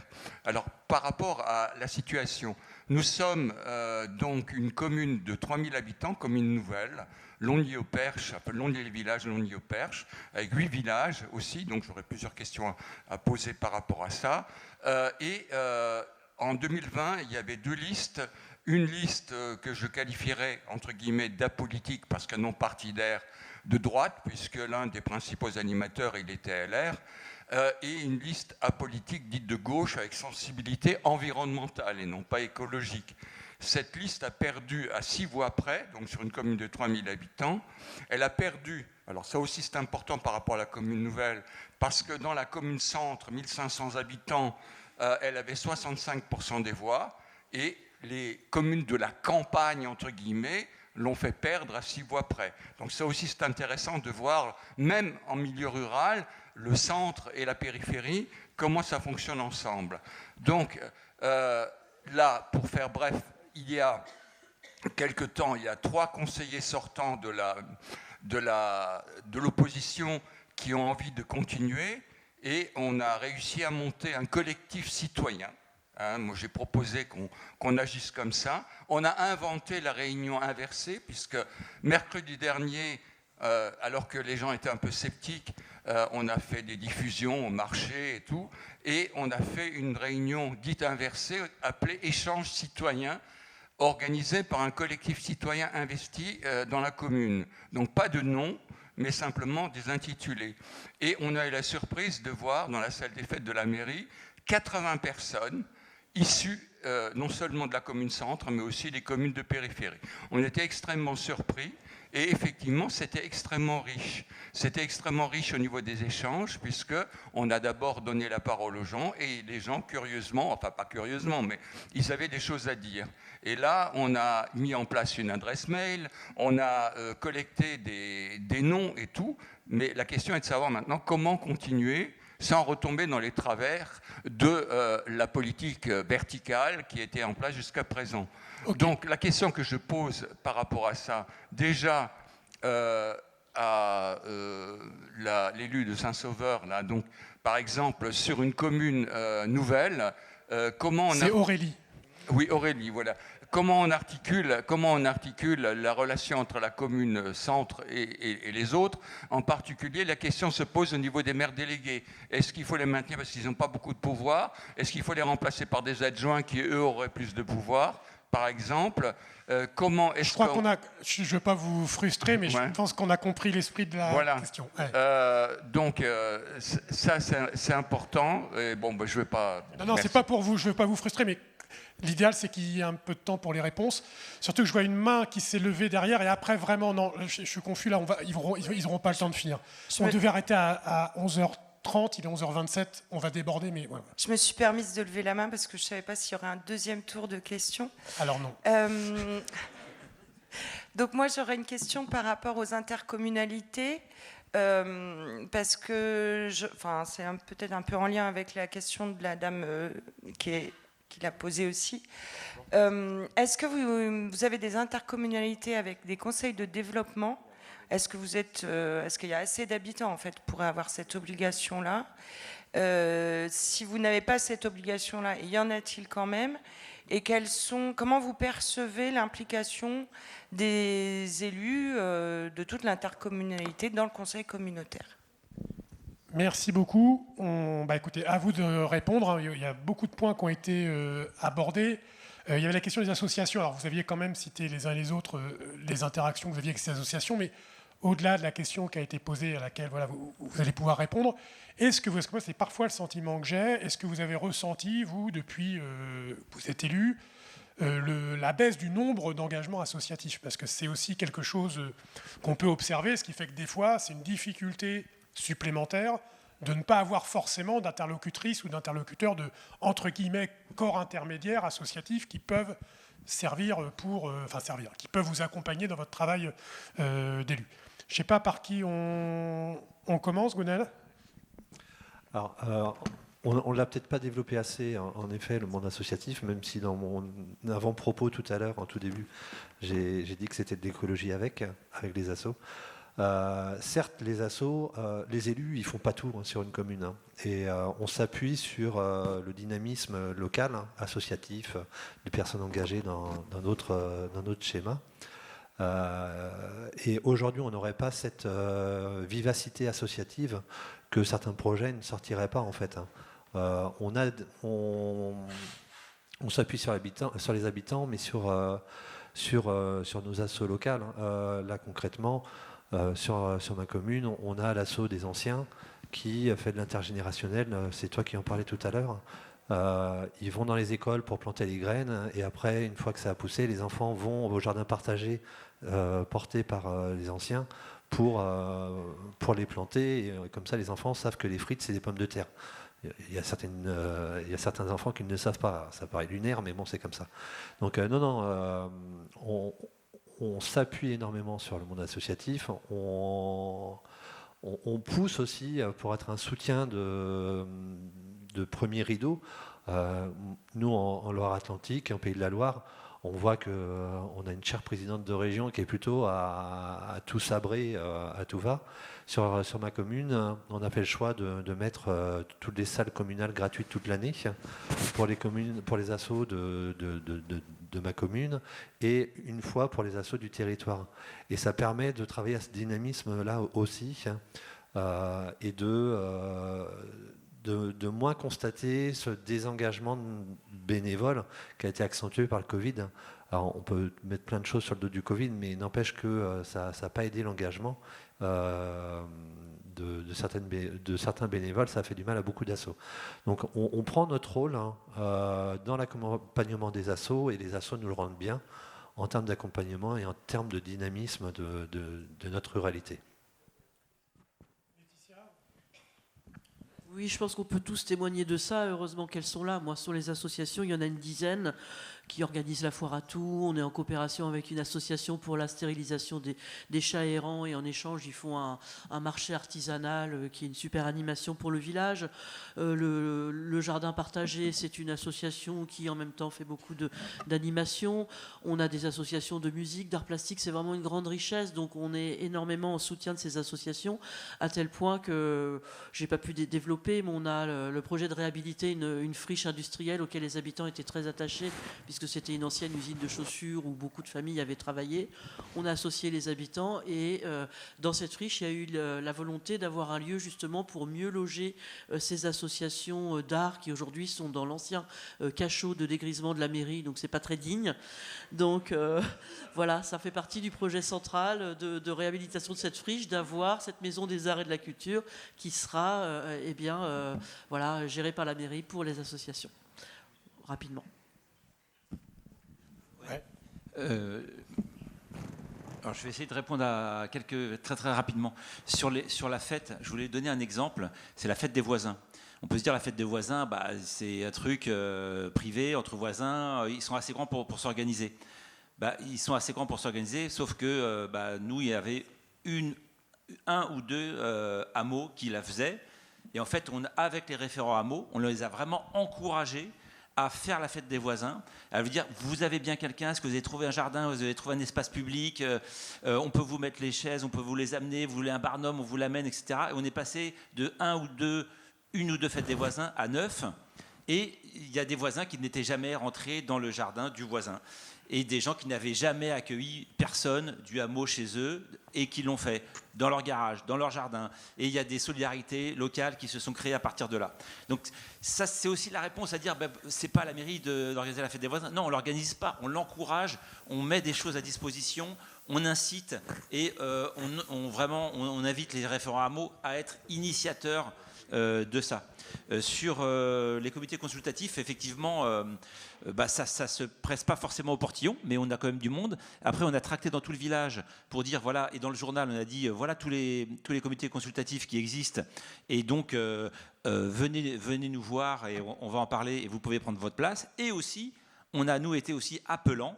On a repéré des gens, lui, elle, ce serait bien, vu ce qu'il fait, vu où il habite, etc., qui participent. Et ils ont dit, pourquoi pas, parce que c'est quand même un engagement qui est moins que d'être conseillé. Et ce pourquoi pas, après, je ne vous cache pas que certains référents hameaux et certains membres des comités consultatifs peuvent être ensuite des conseillers municipaux. Le livret, oui, ça coûte de l'argent, mais c'est très efficace en termes de vitalité. Les associations d'ailleurs sont toutes dedans. Alors, pour donner un petit défi, c'est qu'effectivement, il faudra en imprimer plein pour faire baisser le coût. Mais en fait, il faut le réviser quasiment tous les 9 mois. Parce qu'il y a des choses qui changent, il y a des gens qui se rajoutent, il y a des gens qui, le comité des fêtes, il change, etc. Donc, c'est un truc vivant. Donc, il faut faire tourner. Et oui, c'est un investissement, mais qui peut rapporter gros. Sur l'agglo, moi, je suis un mouton noir dans la communauté d'agglomération de l'Étampois, à tel point que ma commune a toujours été dans le bureau de l'agglo. Et depuis que je suis élu, notre commune n'est plus dans le bureau de l'agglo parce que je suis le seul maire vert sur 36 communes. Et donc on ne veut pas de moi. Et on est 75 délégués. Et à deux, donc l'opposition LFI d'Étampes et moi, on prend à peu près 75% du temps de parole, ce qui n'est pas difficile puisque personne ne parle pendant 2 heures et que le président de l'agglo, qui est le maire d'Angerville, fait un monologue de 3 heures et répond à toutes les questions, quel que soit le thème, environnement, tourisme, culture, c'est lui qui répond à toutes les questions. Donc on est 2 à parler sur 75. L'écologie, une menace, et effectivement, à un moment donné, il faut faire attention. Nous, notre liste, alors l'affiche est verte, mais il n'y a pas de logo. Et avec l'évolution actuelle, la tendance populiste, RN, qui nous entoure, qui nous encercle, il vaut mieux qu'on passe sans logo et qu'on fasse de l'écologie plutôt qu'on perde avec le logo. Ouais, c'est vrai qu'on en est là. Et puis voilà. Juste pour les associations, on les encourage à faire le maximum, mais j'assume aussi que certains événements, on aime les porter par la commune directement. On a un trail de 25 km, la course de la Chalouette, c'est un boulot de dingue. Et en fait, on doit mobiliser 60 bénévoles pour que cette course ait lieu. Et on le fait et on est content d'y mettre notre patte et de mettre du cresson bio à l'arrivée au barbecue. Pareil, où on fait 2 marchés, des artisans et des producteurs. On est content de mettre que les producteurs, on prend 80% des bio. Et ça, c'est aussi notre marque. Et c'est aussi, mais on va chercher un maximum de bénévoles pour la vitalité. Merci beaucoup. Aurélie, voilà, je sais bien qu'on conclut par toi, puisque tu es encore une fois un peu la locale de l'étape. Alors, je rebondirai par rapport à ce que tu viens de dire à la fin. Moi, je ne suis pas à Europe Écologie Les Verts, même si, au niveau sensibilité, je trouve, et pour rebondir aussi sur ce que tu as dit, tout ce qui est environnement, développement durable, transition, sont des choses qui doivent courir dans tout ce qu'on met en place au niveau communal, des fêtes, au choix du papier, au choix des produits dans la mairie. En fait, c'est quelque chose qu'on doit toujours constamment avoir en tête. Par contre, en termes de communication, en fait, il faut faire attention au vocabulaire qu'on utilise parce que les gens sont dans de la défiance au quotidien par rapport à ce qu'on présente, par rapport à ce qu'on peut incarner. Et moi, j'aimerais bien parler franchement à tout le monde du projet que j'ai. Mais je sais que ça va être inaudible pour certaines personnes parce qu'elles vont tout de suite me catégoriser dans une case, et que du coup, je ne vais plus avoir une écoute des habitants à qui je m'adresse. Donc oui, effectivement, je fais très attention au vocabulaire que j'utilise et je pense qu'il faut mettre le projet au cœur de tous les échanges avec les personnes. C'est-à-dire que c'est le projet, on parle du projet et après, on évoque la façon dont on va le mettre en place. Mais c'est par ce moyen-là qu'on pourra arriver à encourager le plus de personnes à réfléchir ensemble, à écouter la parole de l'autre pour mettre en place ces projets-là. Alors, pour revenir sur les autres questions, je vais essayer d'être... Notamment, il y en avait une, mais je pense que c'est prévu du monsieur, c'est un peu le même cas de figure, puisque c'est une commune nouvelle. Voilà, donc il demandait, voilà. Pour la commune nouvelle. Alors, la commune nouvelle, il faudrait que j'ai beaucoup de temps devant moi. C'est vaste. Pour répondre à votre question par rapport au maire délégué, c'est indispensable, surtout quand on a une grosse commune nouvelle. Moi, sur 57 km², j'ai obligatoirement besoin de personnes qui sont des relais, en tout cas sur les anciens bourgs. Par contre, je pense qu'il y a eu une erreur de l'État d'appeler ça des maires délégués. Et effectivement, il y a eu des méprises. Moi, je suis dans un contexte assez compliqué puisque j'ai 2 communes déléguées qui veulent défusionner, avec des élus qui ont une nostalgie finalement de l'ancienne gestion de leur commune où ils pouvaient choisir, où ils avaient l'impression en tout cas qu'ils pouvaient choisir tout ce qu'ils voulaient et qui ont du mal à comprendre justement cette organisation un peu plus horizontale avec des outils partagés. Ça demande un peu de maîtrise en informatique. En fait, il y a vraiment...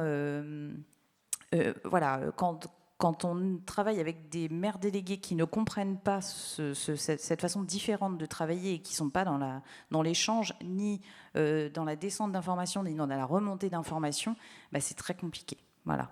Donc, comment faire pour la suite, puisqu'on a quand même une marge de manœuvre? Je ne sais pas. Ça va être des échanges entre... parce que j'ai donc prévu de repartir pour 2026. Ça va être des échanges avec l'équipe qui est en train d'être montée sur qu'est-ce qu'on fait. Est-ce qu'on appelle ça autrement que des maires délégués, mais des adjoints territoriaux, par exemple? Est-ce qu'on maintient ça? Il y a des avantages, des inconvénients. J'ai des maires délégués avec qui ça s'est très bien passé avec cette dénomination-là. Donc en fait, ça dépend ce qu'on met derrière. Donc c'est peut-être de la pédagogie aussi, en début de mandat, d'expliquer un peu à tout le monde quel est bien son rôle. Et c'est vrai que quand on commence, on ne voit pas en fait tous ces aspects-là qui après vont se développer au courant d'un mandat. Pour finir sur la communauté de communes, je crois que c'était à peu près la dernière question. Là, c'est pareil, il faudrait beaucoup de temps. Et je pense que c'est spécifique à chaque territoire. Juste pour la petite anecdote, je me retrouve dans une configuration où je ne suis pas au bureau de la communauté de communes, mais par contre, mon adversaire au municipal qui a perdu se retrouve vice-président des finances. Donc oui, il y a vraiment un questionnement par rapport au mode de fonctionnement des communautés de communes. Je ne sais pas comment, mais voilà, en arriver à ce genre de situation-là, c'est un peu, ça pose question. Ils l'ont fait exprès, j'imagine, enfin pour te casser les pieds. C'est une histoire de personnes, c'est-à-dire c'est des élus qui travaillaient avant ensemble. Et voilà, hein, et on s'est distribué les postes à l'avance, avant d'avoir le résultat des élections. Donc après, c'est plus compliqué que ça. On nous avait proposé aussi, parce que bon, c'était un peu gros quand même, on nous avait proposé aussi d'être au bureau. Mais après, être au bureau, quand on n'en partage pas les projets essentiels, en fait, ça pose la question du programme. Qu'est-ce qu'il y a quand un président, enfin, quand une personne se présente à la présidence d'une communauté de communes, c'est quoi son programme? Là, on n'a pas de programme en fait. C'est une personne qui monte une équipe avec une distribution des vice-présidences, mais où on n'a pas de présentation d'un programme en particulier. Du coup, cet échange, nous, on l'a eu avec cette proposition de vice-présidence, on avait donné un certain nombre d'attentes par rapport, si on avait une vice-présidence. On n'a pas eu cette assurance-là et on a bien vu qu'on n'était pas sur la même longueur d'onde. Donc après, avoir une vice-présidence, c'est bien, mais si après, il faut batailler parce qu'on n'est pas en accord avec l'essentiel du bureau, c'est pour ça qu'on a dit on n'y va pas. Et ça, c'est vrai que c'est l'ambiguïté des intercos qui sont censés fonctionner sur une base qui ne serait pas d'orientation politique. C'est une forme de co-gestion qui se fait du coup un peu à la bonne franquette, au sens en fonction du niveau de proximité avec tel ou tel maire, avec tel ou tel deal. Ça, effectivement, ça ne donne pas une très grande transparence vis-à-vis des citoyens qui doivent voir ça de façon un peu distancée. Je voulais rebondir sur... Et juste pour les comités de développement, donc il n'y en a pas du tout à notre niveau. Et effectivement, aussi la difficulté des communautés de communes, c'est l'éloignement avec le terrain. Et en fait, tout dépend aussi des liens qui sont noués avec les maires, enfin les maires et les élus locaux. C'est quoi les allers-retours qu'il y a dans la construction et dans les choix qui sont faits au niveau de la communauté de communes. Et là, c'est un éloignement avec l'habitant. Et c'est compliqué. Et là, je pense qu'il y a aussi des questions à se poser. Mais écoutez, merci beaucoup. Je vois Catherine Candelier qui descend les escaliers, qui a demandé la parole tout à l'heure. Et en fait, je voulais te réserver un peu, je te saute un peu dessus, du coup, Catherine, si on peut lui donner un micro, parce que Catherine est la présidente de la FEV, donc la Fédération des élus verts et écologistes. Je précise que du coup, c'est une structure, une fédération qui ne rassemble pas que des élus adhérents d'Europe Écologie Les Verts. Donc je te propose, désolé de ne pas t'avoir donné la parole tout de suite, mais je pense que c'était pas mal que tu puisses dire un petit mot. Merci, grâce au décalage horaire, je réussis à être réveillée. Déjà, merci d'avoir organisé cette table ronde. On a évidemment au sein de la FEV beaucoup de maires connus, emblématiques dans des grandes villes, mais aussi j'en connais au moins 2 personnellement sur la scène qui sont élus de plus petites communes. Et donc voilà. Donc les maires écolos, il y en a aujourd'hui partout, dans tous les territoires, toutes les tailles de communes. Et je vois Patrick Nézin qui fait la publicité de notre super bouquin qui est sorti cet été, L'écologie municipale racontée à celles et ceux qui n'y croyaient pas, 2020-2026, donc qui s'intéresse à 43 maires, plus la métropole de Lyon.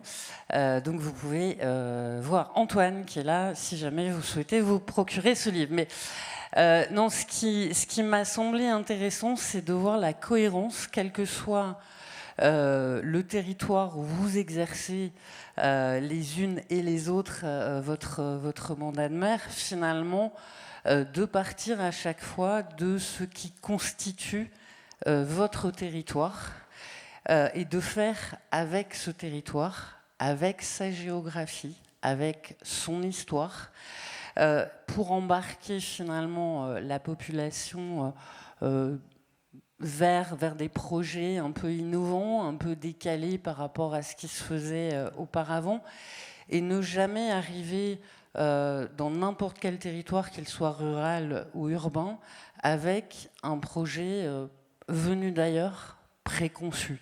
Je crois que ça fait la marque de fabrique de nos élus.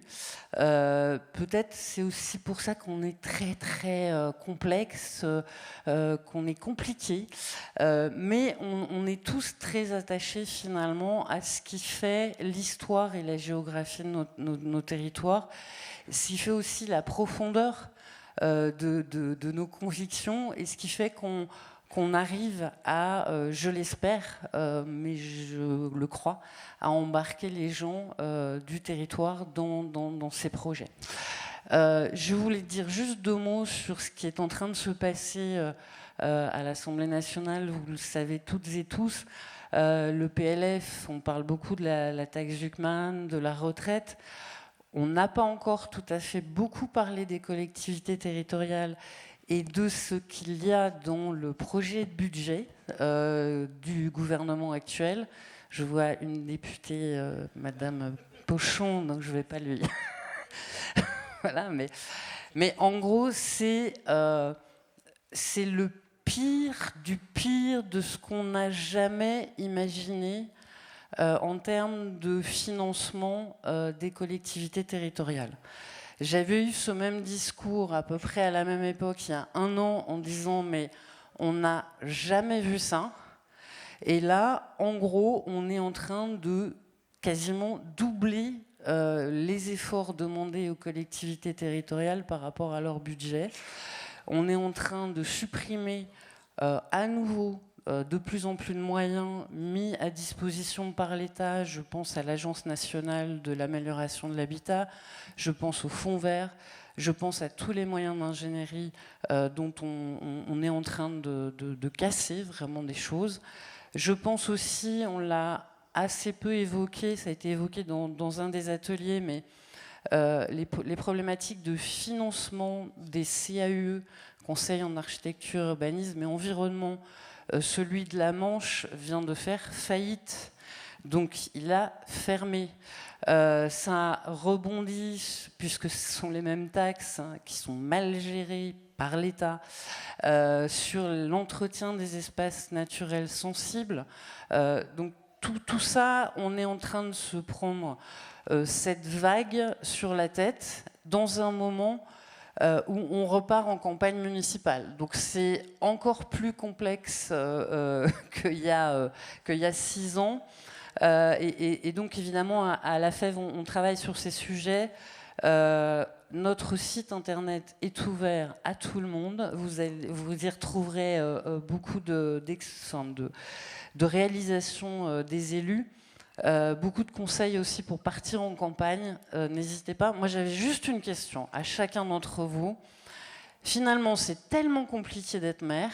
Vous l'avez dit avec cette expression, une soirée de bonheur et 6 ans d'emmerde, pardon. Mais qu'est-ce qui vous a fait le plus plaisir dans ce mandat, ce dont vous êtes le plus fier et qui va sans doute vous donner envie de repartir au mois de mars pour continuer à œuvrer pour vos concitoyennes et vos concitoyens. Pardon d'avoir été longue. Pas de problème, mais surtout qu'en plus, tu as posé une question. Donc là, c'est non, mais merci de ton intervention, Catherine, et merci du boulot que fait la FEV. Et comme tu l'as dit, c'est pas que pour les grandes villes, c'est aussi pour ceux qui en ont peut-être le plus besoin, c'est-à-dire les communes rurales. En un mot, du coup, ce qui vous a rendu le plus fier, c'est un défi de répondre brièvement, mais voilà, c'est confié sur une touche positive, effectivement. Sur l'expression, je connaissais ça avec les enfants, 30 secondes d'emmerde. 30 secondes de bonheur, pardon, 18 ans d'emmerde. 30 secondes, bon, ouais, c'est une façon de parler, d'accord. Bon, j'ai 4 enfants, donc moi j'ai pris 2 minutes. Bon, ça c'est pour la boutade.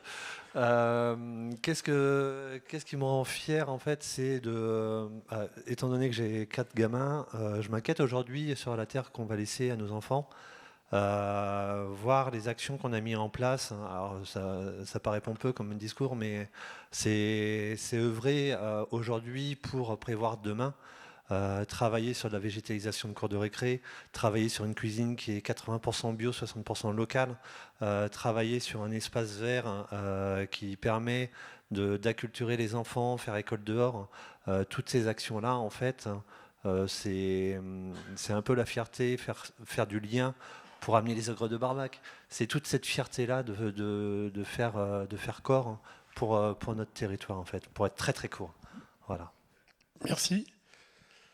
Alors, même motivation de mon engagement d'élu, mais ce que je retiendrai, je pense que ce qui m'apporte le plus de satisfaction, c'est qu'on est au cœur de tout au niveau de la commune, c'est-à-dire qu'on ait un lien avec justement toutes les associations, tous les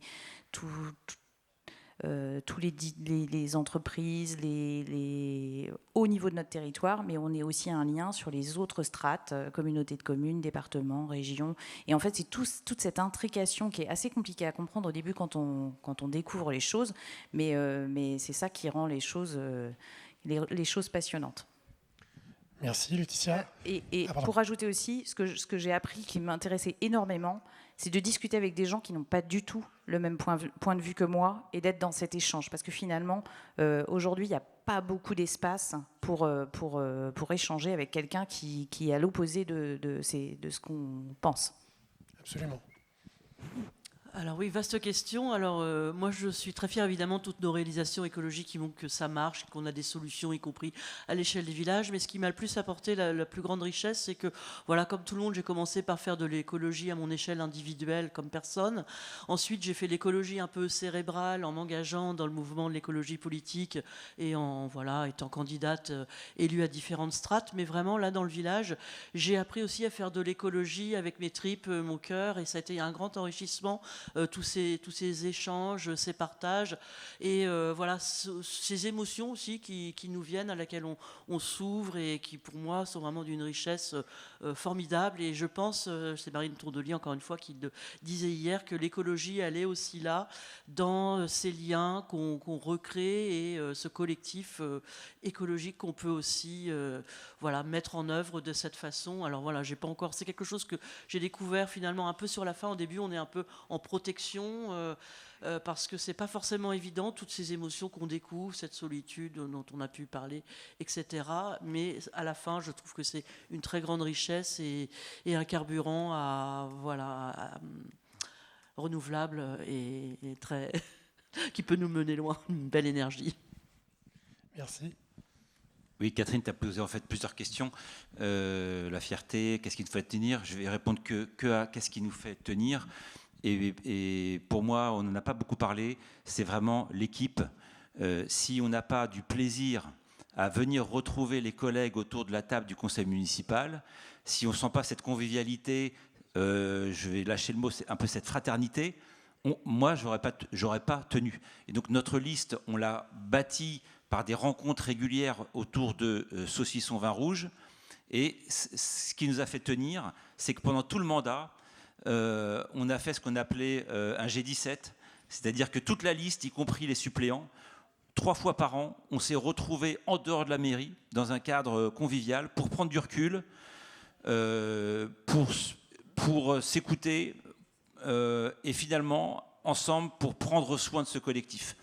Et c'est ça qui a fait que, même si on n'est pas toujours d'accord, que le respect de l'autre, ça a été une permanence et qu'on a réussi à garder une confiance dans ce groupe jusqu'au bout. Et ça, voilà, s'il n'y a pas ce désir de se retrouver ensemble à point d'heure et toute l'année, et y compris quand on est fatigué et qu'on a, en sortant de la réunion à minuit, on doit attaquer la préparation de notre boulot d'enseignant du lendemain. Si on n'a pas ça, on ne tient pas. Et donc cette convivialité autour du vin rouge et des produits du terroir. Voilà, c'est ce qui va sceller en fait une cohérence d'équipe et véritablement une vie d'équipe. Eh bien, merci beaucoup. Merci à tous les 4.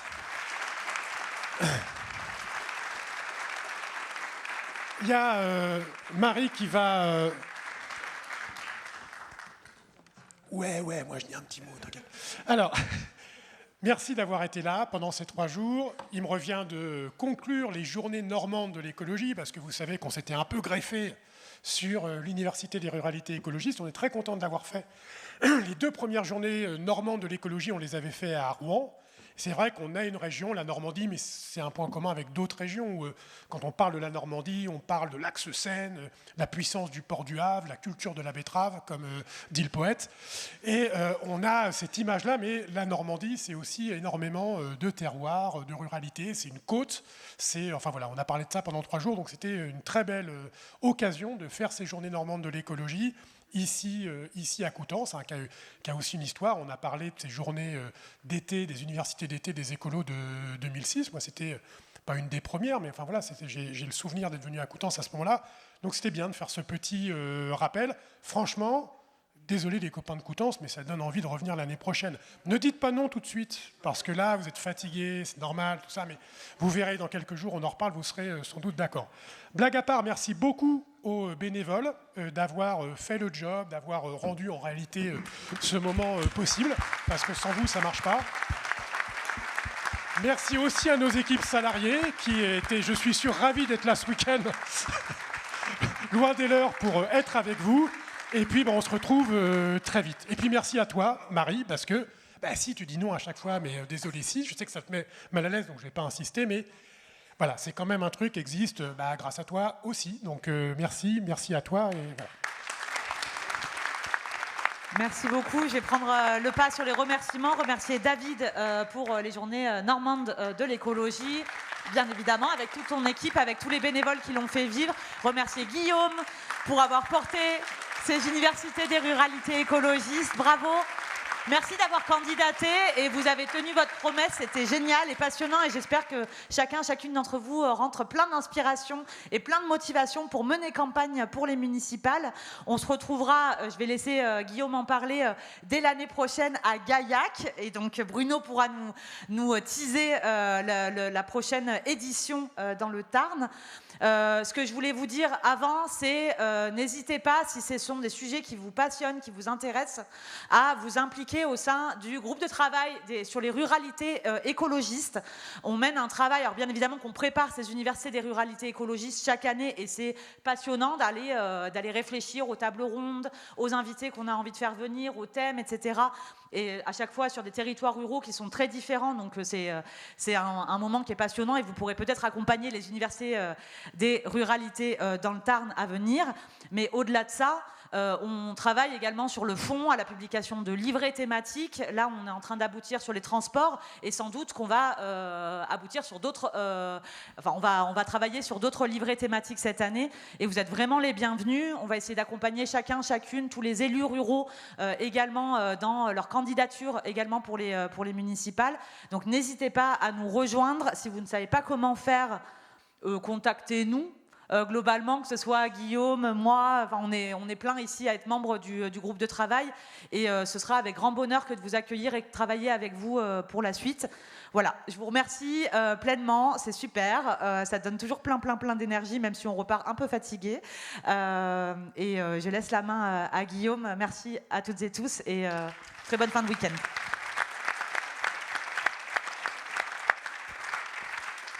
Première information d'importance, vous n'allez pas louper votre train. Donc vous pouvez rester assis, ne vous inquiétez pas, la gare n'est pas très loin, donc on est décontracté. Ce qui est important, je crois, sur ces universités des ruralités écologistes, telles qu'on les fait depuis 3 ans, c'est qu'elles sont vraiment inscrites maintenant dans le paysage de l'écologie politique. Et on voit qu'en quelques années, c'est devenu un événement finalement incontournable de ce parti, un moment de rencontre qui est assez particulier, puisque finalement, c'est peut-être le moment où on va s'ouvrir sur ces villages, on va s'ouvrir sur cette ruralité, parce qu'on y habite toutes et tous, pas forcément, d'ailleurs, il y a des urbains aussi qui sont ici. Je vais d'ailleurs faire un petit point sur les urbains. C'est extrêmement important que ceux qui sont aujourd'hui en ville prennent en compte en fait ces ruralités.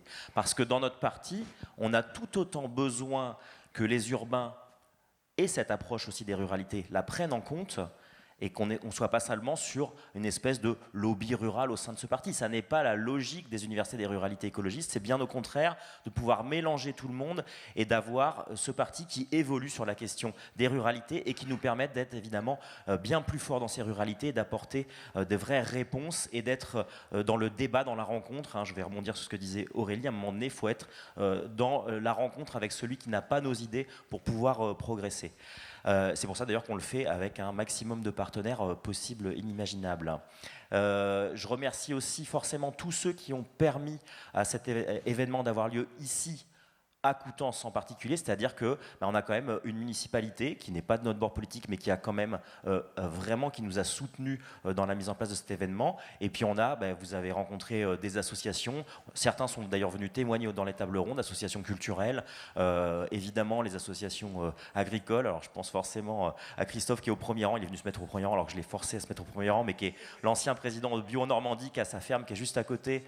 Voilà, donc ça, ce sont vraiment des ressources locales sur lesquelles laquelle il faut compter pour ce genre d'événement. Merci Christophe.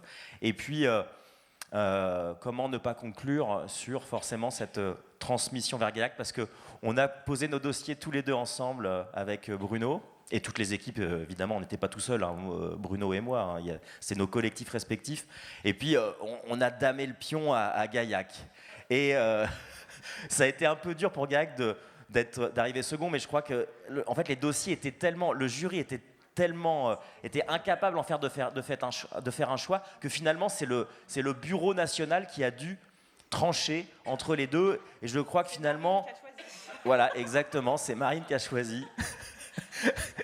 Merci, c'est le bureau national qui a dû à un moment donné choisir parce qu'on avait deux excellents dossiers. Ce qui veut dire que l'édition de l'année prochaine, forcément, sera d'un niveau aussi bon que celui de Coutances, que je serai évidemment à Gaillac et que je vais donner tout de suite la parole à Bruno qui va pouvoir nous assurer l'année prochaine d'excellentes universités des ruralités écologistes. Merci.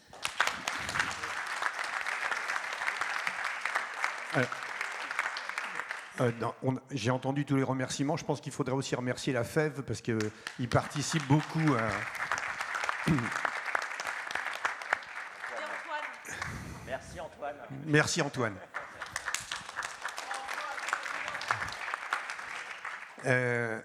On avait aussi concurrencé avec Épinal. Donc on avait perdu contre Épinal, on est perdu contre... Mais l'année prochaine, c'est votre... les gens... sont très motivés à Gaillac, oui. Ça fait 3 ans qu'on œuvre pour ça, sachant qu'en plus, dans le sud-ouest, en général, ça fait depuis 2019 qu'il ne s'est rien passé de national dans le sud-ouest. Donc, on a très envie de vous accueillir. Voilà, sinon, c'est alors le Tarn. Je pense que 2 mots, Gaillac, c'est dans le Tarn. Gaillac, c'est là... Xavier, il faut que tu viennes, parce que c'est le... Brocol, voilà, enfin le pays du Gaillac et du vin rouge, donc tu ne seras pas déçu pour le côté festif. Le Tarn, donc c'est au cœur de la région Midi-Pyrénées, au cœur de l'Occitanie. C'est en train, c'est à 4h30 de Paris, 4 heures de Lyon, 4 heures de Marseille, 3 heures de Bordeaux. Donc c'est très facile à joindre pour aller à Toulouse, et de Gaillac-Toulouse, c'est à peu près 35-40 minutes de train.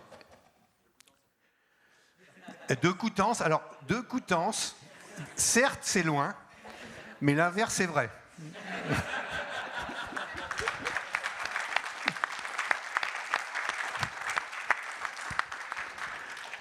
Alors, c'est un territoire, le Tarn est un territoire dans l'actualité, parce que vous savez que c'est là où passe la A69, donc, et on découvre toutes les horreurs de ce marché-là. On le vit au quotidien, surtout grâce à Christine Arrigui, la députée de Toulouse, la députée des Verts de Toulouse. Et voilà, on ne sait pas où on en sera dans 1 an, sachant que c'est un projet illégal qui continue d'avancer jour et nuit actuellement, aux grandes dames de tous les riverains, que c'est vraiment abominable. Et on ne sait pas où on en sera dans 1 an, on fera le point. C'est aussi, Gaillac, c'est aussi tout près de Sivins, là où a été tué Rémi Fraisse. Et Sivins est en train de revenir à la surface. C'est-à-dire qu'on reparle d'un barrage et de massacrer des zones humides dans la région de Sivins. Ça revient à l'ordre du jour. Donc voilà, c'est un territoire de lutte. Et j'ai entendu les discours de tous les maires. Nous, on a les mêmes problématiques. Sachant que c'est encore plus un territoire rural dans le sens où on est à 38-40% inférieur au niveau de la population à la moyenne française, un territoire très éclaté, vallonné, avec des petits villages un peu partout, et territoire du Front National, quoi. C'est un territoire où le RN est à 50%, quoi, au moins. Donc le combat, tous les combats que je vous ai entendus évoquer, c'est au quotidien, c'est clair. Donc voilà, à part ça, les choses positives pour nous, c'est que le Tarn, c'est une centaine d'adhérents. Donc on a envie de se battre, et en plus, on est dans une région Midi-Pyrénées où il y a tous les courants des écologistes. Et donc, c'est une chance et c'est tendu par moments. Et le seul projet qui fait l'unanimité depuis 3 ans, c'est ce combat pour les universités des ruralités écologiques.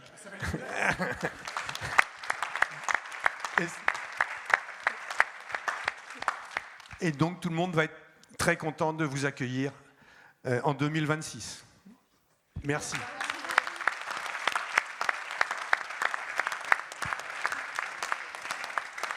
Et pour ceux qui en ont le temps, on a encore la ferme de la Mouvette, donc la ferme bio du secteur, qui va proposer des repas sur la salle Marcel Elie. Donc n'hésitez pas à repasser par la salle Marcel Elie, dire au revoir à tout le monde et reprendre votre train ou aller participer aux visites de l'après-midi qui débuteront à 13h30.